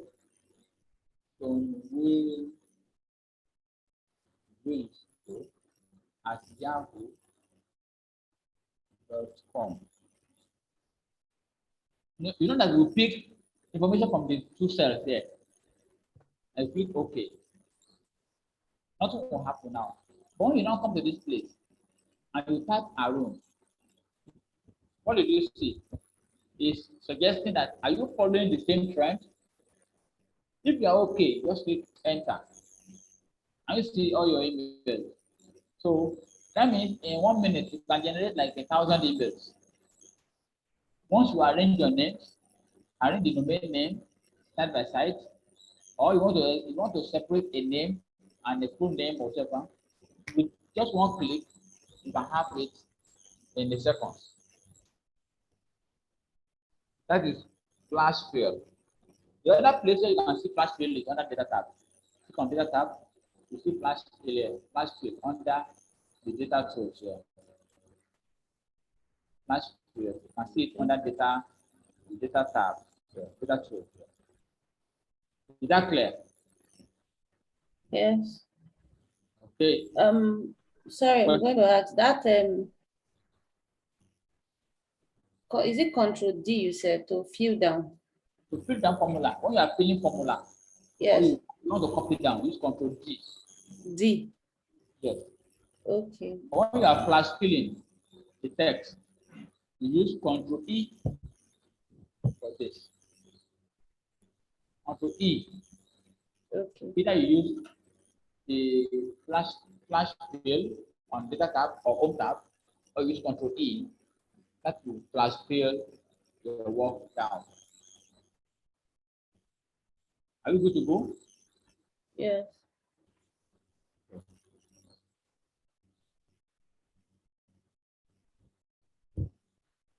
Now, can we move to absolute reference, or we should have a short break? No, it's okay. Then what? Can go ahead. And go ahead. Good. The next thing I want to do here is reference. There are three types of references. One, we have relative reference.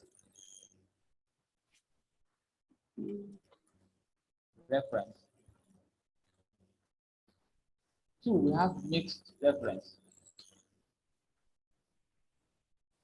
And we have absolute reference. So relative reference is what we have when we did this place, when we were here before, when we sum this and this. When we copy our formula down, the formula is relative to the one above it. You get it? It keeps going down. It's going down. That is relative reference. But when we change the location, it will refer to the next cell. But the absolute reference, when you want a particular, okay, let's say, look at this function here. Was it equals to, you want to generate the cost. This is the rate, this is the quantity purchased. This company in January to March, they purchased this thing from Alex and Co, Kings Limited, Arun, Bilal, and Talent. We want to populate the price of everything here. You have equals to this, and say multiply by this. Click OK. Okay. Now, let's want to copy this formula to the right. Something will happen.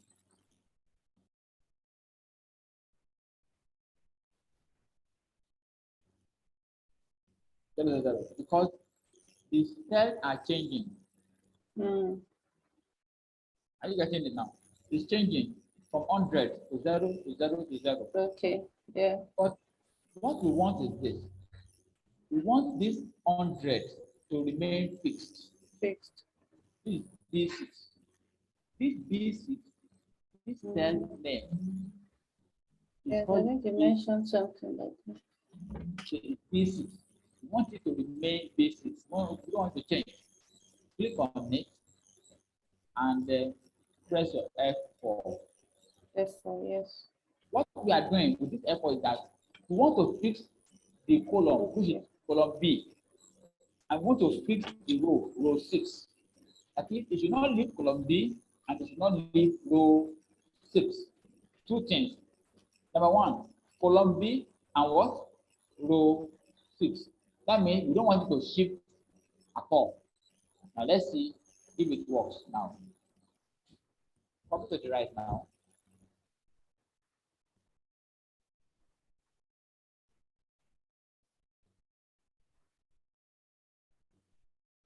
Can you see now? Let's check. It's 100. Let's come here. 100. Okay, let's copy it down. Let's even leave row. Copy it down. When this one is changing, the G12 is changing from one place to the other. You can see it's on 245 now. 541. What happened to 100? It remains fixed.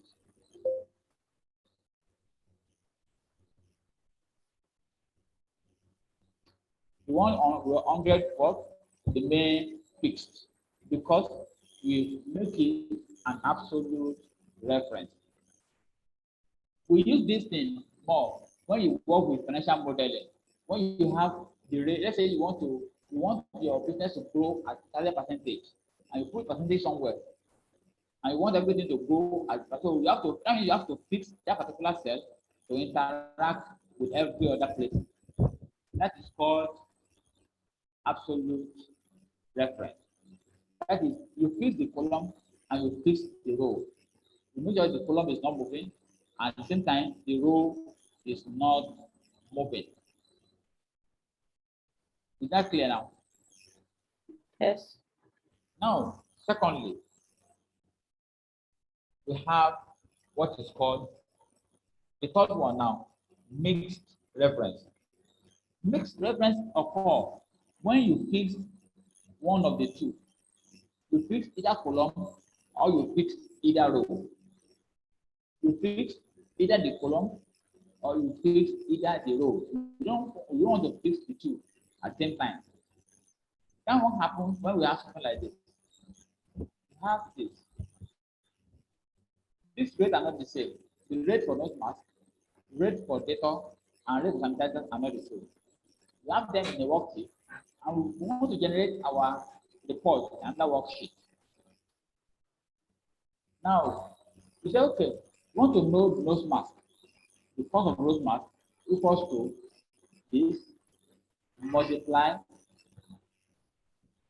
by this. It works.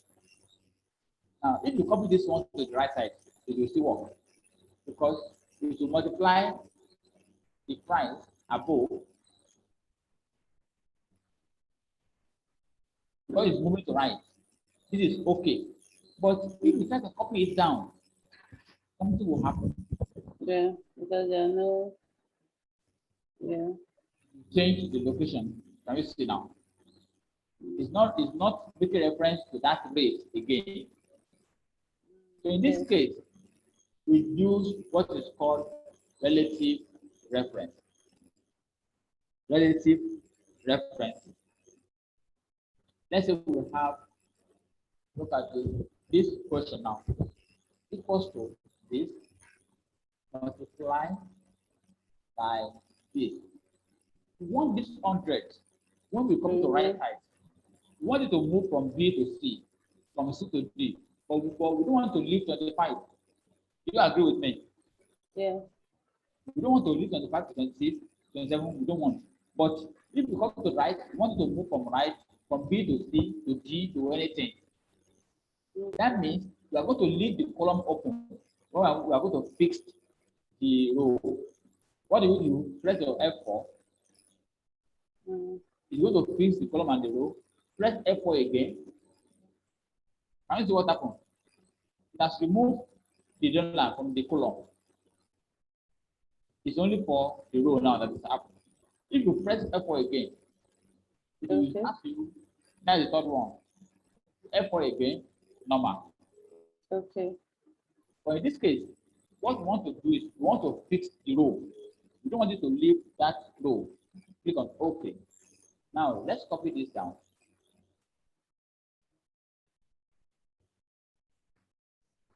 Can you see it now? Because we have fixed, we allow it, we have fixed the row. It's not leaving that 25 again. Everything is just in this B25. It's not leaving itself because we have fixed 25. But we are not fixing the row, the column. If you copy this to the right, it will move.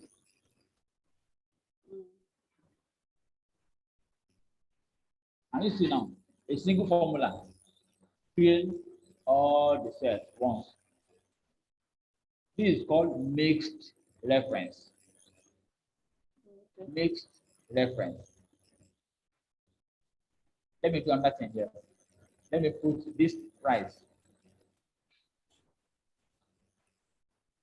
Okay, you want to put this price.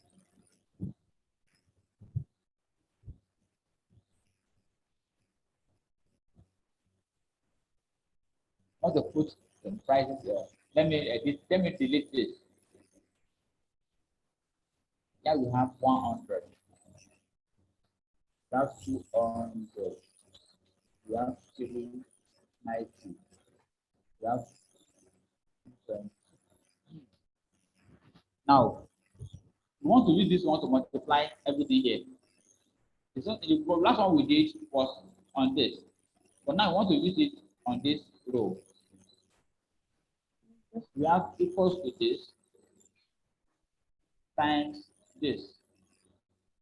Click OK. That is good. If you copy this down, it will work because everything is on that column. We are okay with it. But if you copy it to the right like this, and nothing will happen. It will move from the place to the other. Can you see now? Let's be confused. What do we do this time around? We look at your formula very well. We have this thing in A9, right? Yeah. If we copy it from 9, it goes to 10, we are okay. To 11, we are okay. To 12, we are okay. But we don't want to move from A to B. That means we are going to fix A and leave 9 open. So we want to fix only the A. Select that your cell and press F4. F4 again. F4 again. Now that means $A. We have fixed A now with this. We fixed the A and we are leaving the 9 open. Okay. You get it now. Click OK. Now let's use the same formula now to fill all the ones and for all. I see that it works once. Just one formula fill everything with absolute reference. Can you see now? Because we allow it, if you add another line, it will still work. If you add another column, it will still work. Because we have instructed it that you should not move from this A to B. You should just stay in A and not leave A. That's why we put the last line because of the A here. Any question so far?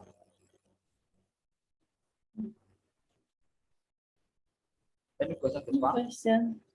So what? Just need to practice, that's all. You need to practice. Yes, I know. I know you have to.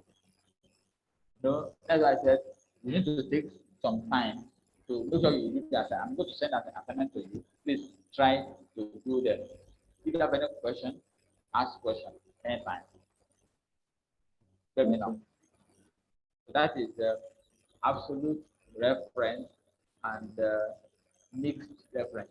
Mixed is when you have only one that is fixed, but that one is not fixed. That means everything is not fixed. But when you have absolute reference, just put therefore on everything. Bam. Just leave it like that. Copy your formula anywhere. Do not shake leg from like this, like the first one we did here.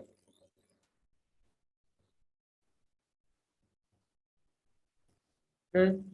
Before we leave this class, I want to add one more thing. Let me see. We have name range.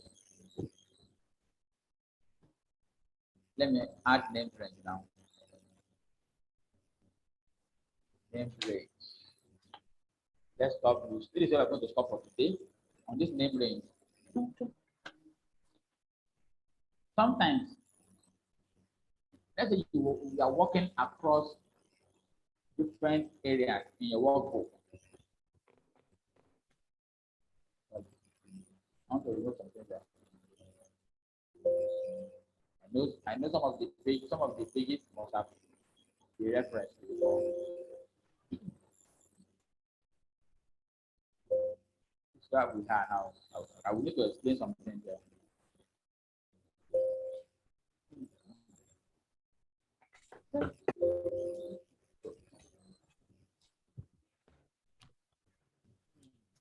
So, name the range. When we say name range, what we are doing is that we want to name either a cell or range of cells. We want to name it. Here we have name box.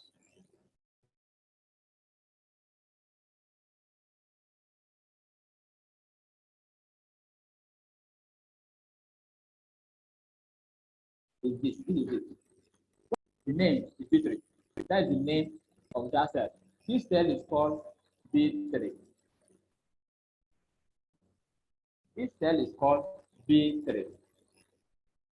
That's the name of this cell, B3. So this box is called name box. Name box. So let's say I want to name a cell. This cell, A1. I want to name it a key. You can name your own grade. I've named this cell now.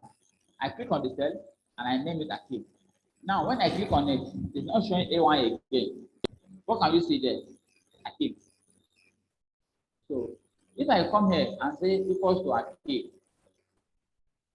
can you see the name? Can you see it? Yeah. Yeah. Let me click active now. You see what will happen. It has selected A1. Because to this computer currently now, on this workbook, this is what is called arcade. This is what is called what? Arcade. That is it. That is done. Now let me put 50 here. In this cell called arcade.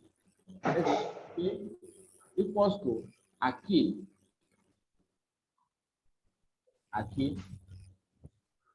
This cell now times 1000. What happened here? Now multiply the cell with what? 1000.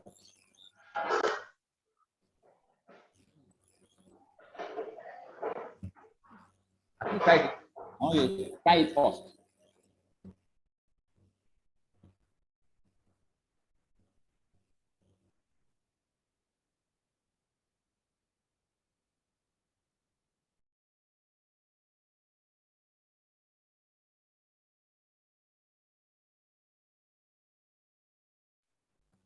Do working.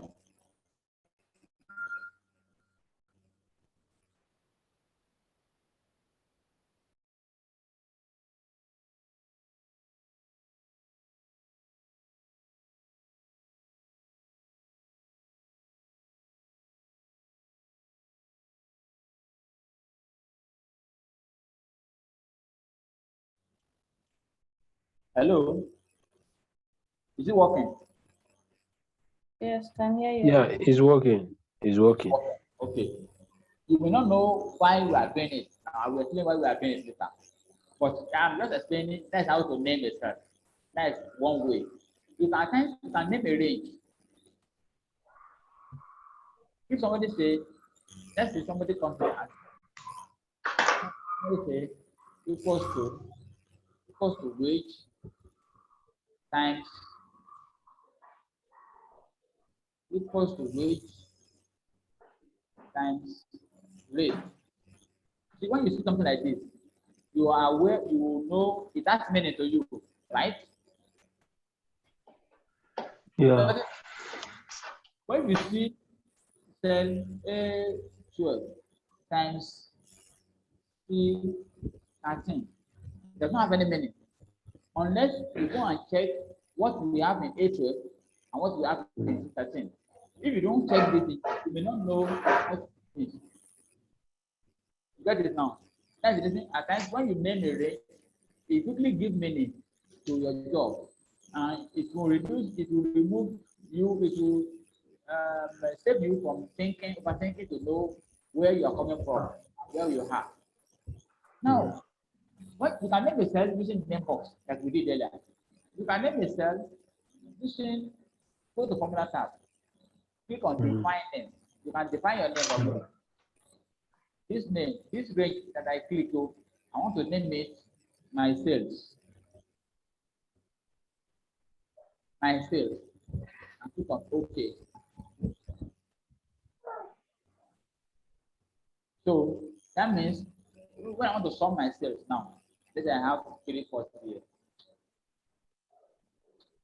Now come here and say equal to sum sales.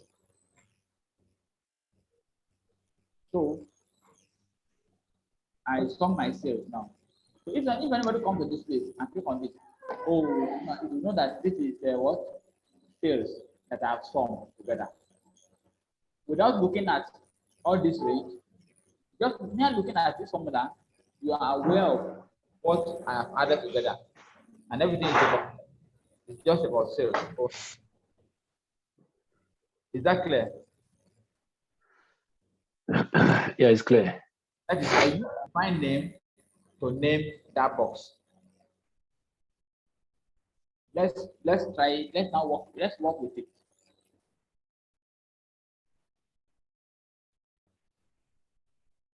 We want to name. Let me remove the name we have already. Under the formula term, we have name manager. This name manager.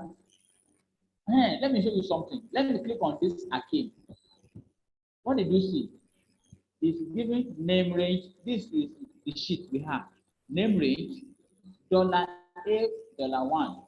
Can you see $A? That means it's the absolute what? Absolute reference. That A1 is what? Absolute to Akim. You cannot shift. When you copy Akim anywhere, that A1 is fixed. Excel is putting it on absolute reference. So you can delete it. Let's come when you click on it, click delete. You can edit any name.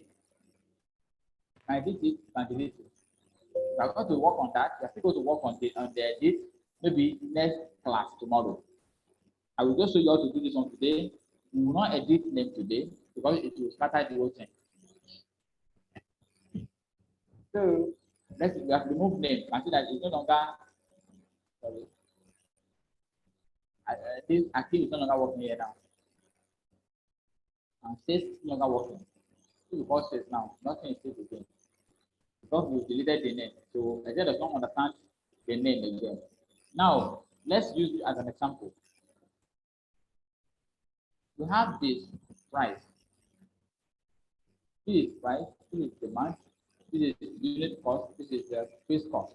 We want to get profit, but we don't want to use all this thing. We want to use formula like this, equals to demand multiplied by price minus unit cost, which is the profit per unit by demand. Then minus our base cost. We want to use it to arrive at this. What do? Let's name this one by one. This is you click on this cell, name it price.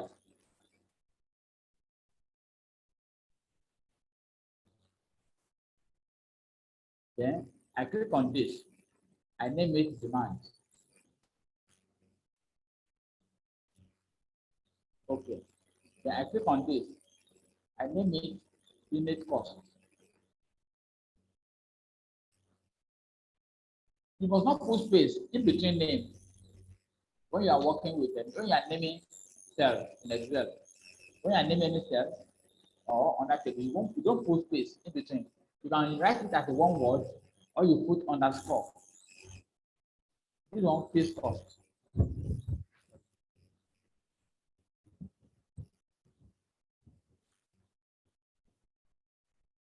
You have this as a fixed cost. Fixed cost. Okay. Now, you name all these 4 cells. When you click on this, is price. Can you see the left? See your name box. Name this is demand. Name this unit cost. Name this cost. Now you can say, if you want to, you can say, okay, equals to demand. Demand multiplied by, open the bracket, price minus unit cost.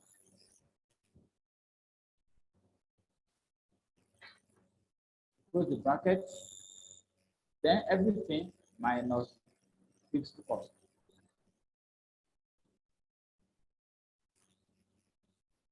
Okay. 5. Yeah, 5. Can you see now? So if you show this formula to somebody without looking at all these cells, but if you compare it to this one, equals to this times bracket this minus, as limit. I don't want to use name. Equals to demand is T33 times, put the bracket, T32 minus T34 bracket minus T35. No, we figure the same thing. But when you do this one to somebody, let me be looking, what is this? What is T35? You have to go and look and check. But when you give somebody this, what happens? You know, okay, you minus cost from price, okay, multiply by demand. Then you now remove this cost. Okay, good. Okay. Are you see? So that is how that one works. Then the last one is name from selection. Name from what? From selection. Can name from selection. Let's stop here today. Tomorrow we will recap on the name range and I will continue from there. Any questions so far? Okay, Sam. Thank you. Ask your question. You are raising your hand, Sam. Yeah, I think that was before now. Before you explain what I wanted to ask. Okay, so let's stop here for today. I don't want to. We are going to start again from name range tomorrow. So, but in the interim, let's recap what we've done so far.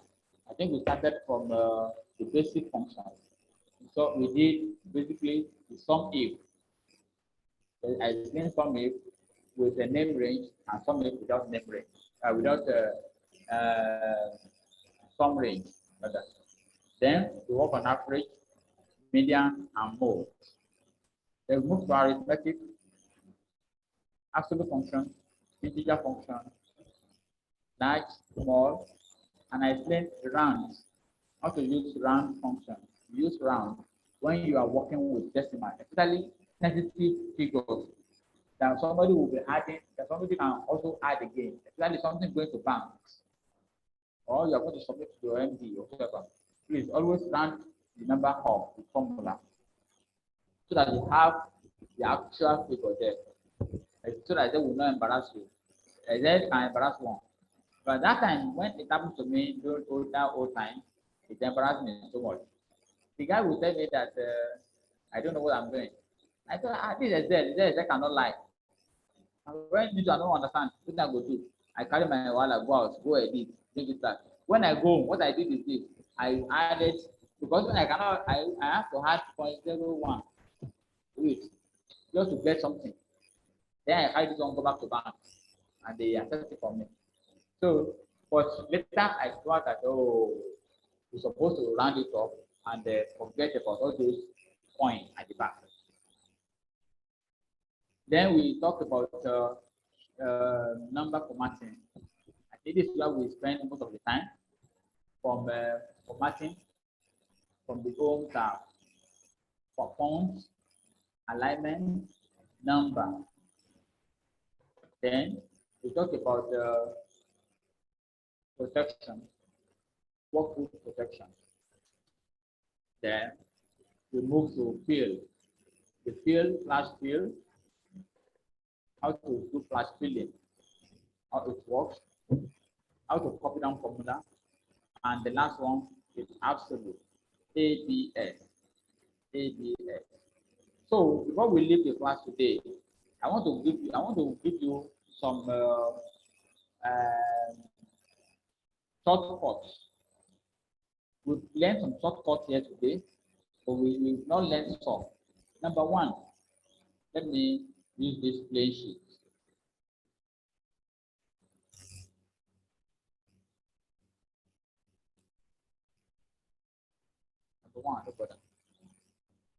Number one, shortcut.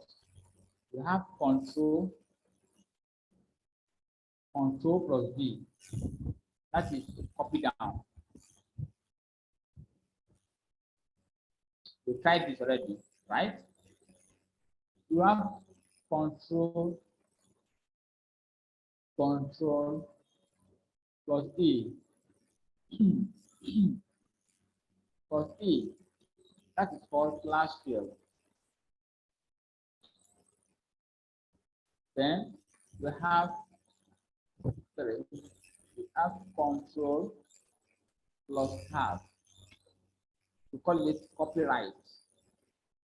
Copy to write. Now, the next thing I want to add, we have control. Okay, we have F4. F4. F4. We talk about F4 or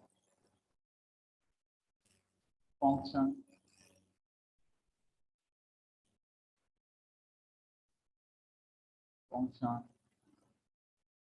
F4. Either of two.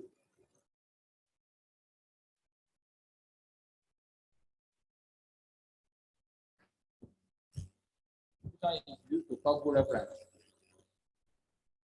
To toggle reference from toggle reference, to change reference from absolute to mixed to ordinary.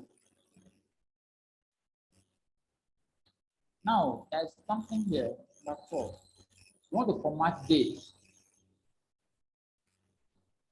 Date. Okay, we don't know formatting. Format dialog box. Control 1.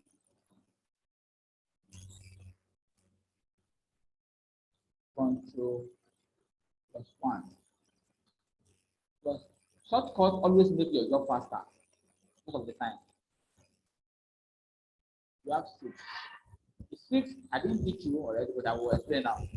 You press control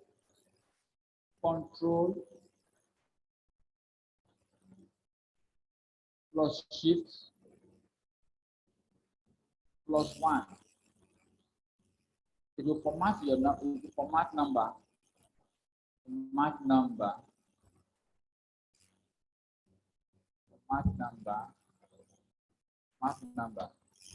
me explain that. Click on your number here under this format here. And this number here. Control Shift 1. What happens? You change it to number. You format it to 2 decimal places. That's how to format number. Control Shift 1. That is control and exclamation mark. You format your number. Okay, let's do another one. Control Shift 2. This is time. Control Shift 2 is time. Control Shift 3 is date. Let's stop there. You can see now, Control Shift 1 is number. Control Shift 2 is time.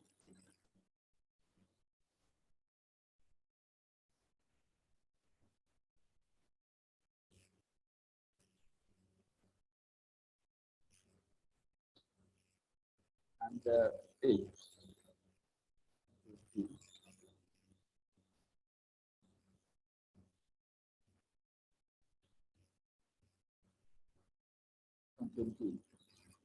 This is format date.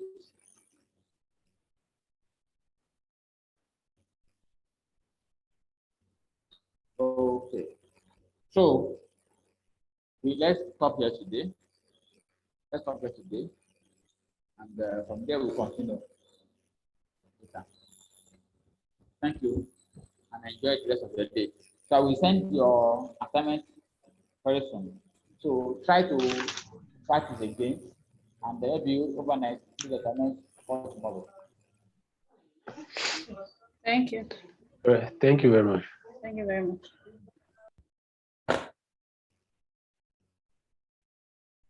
Any question? No.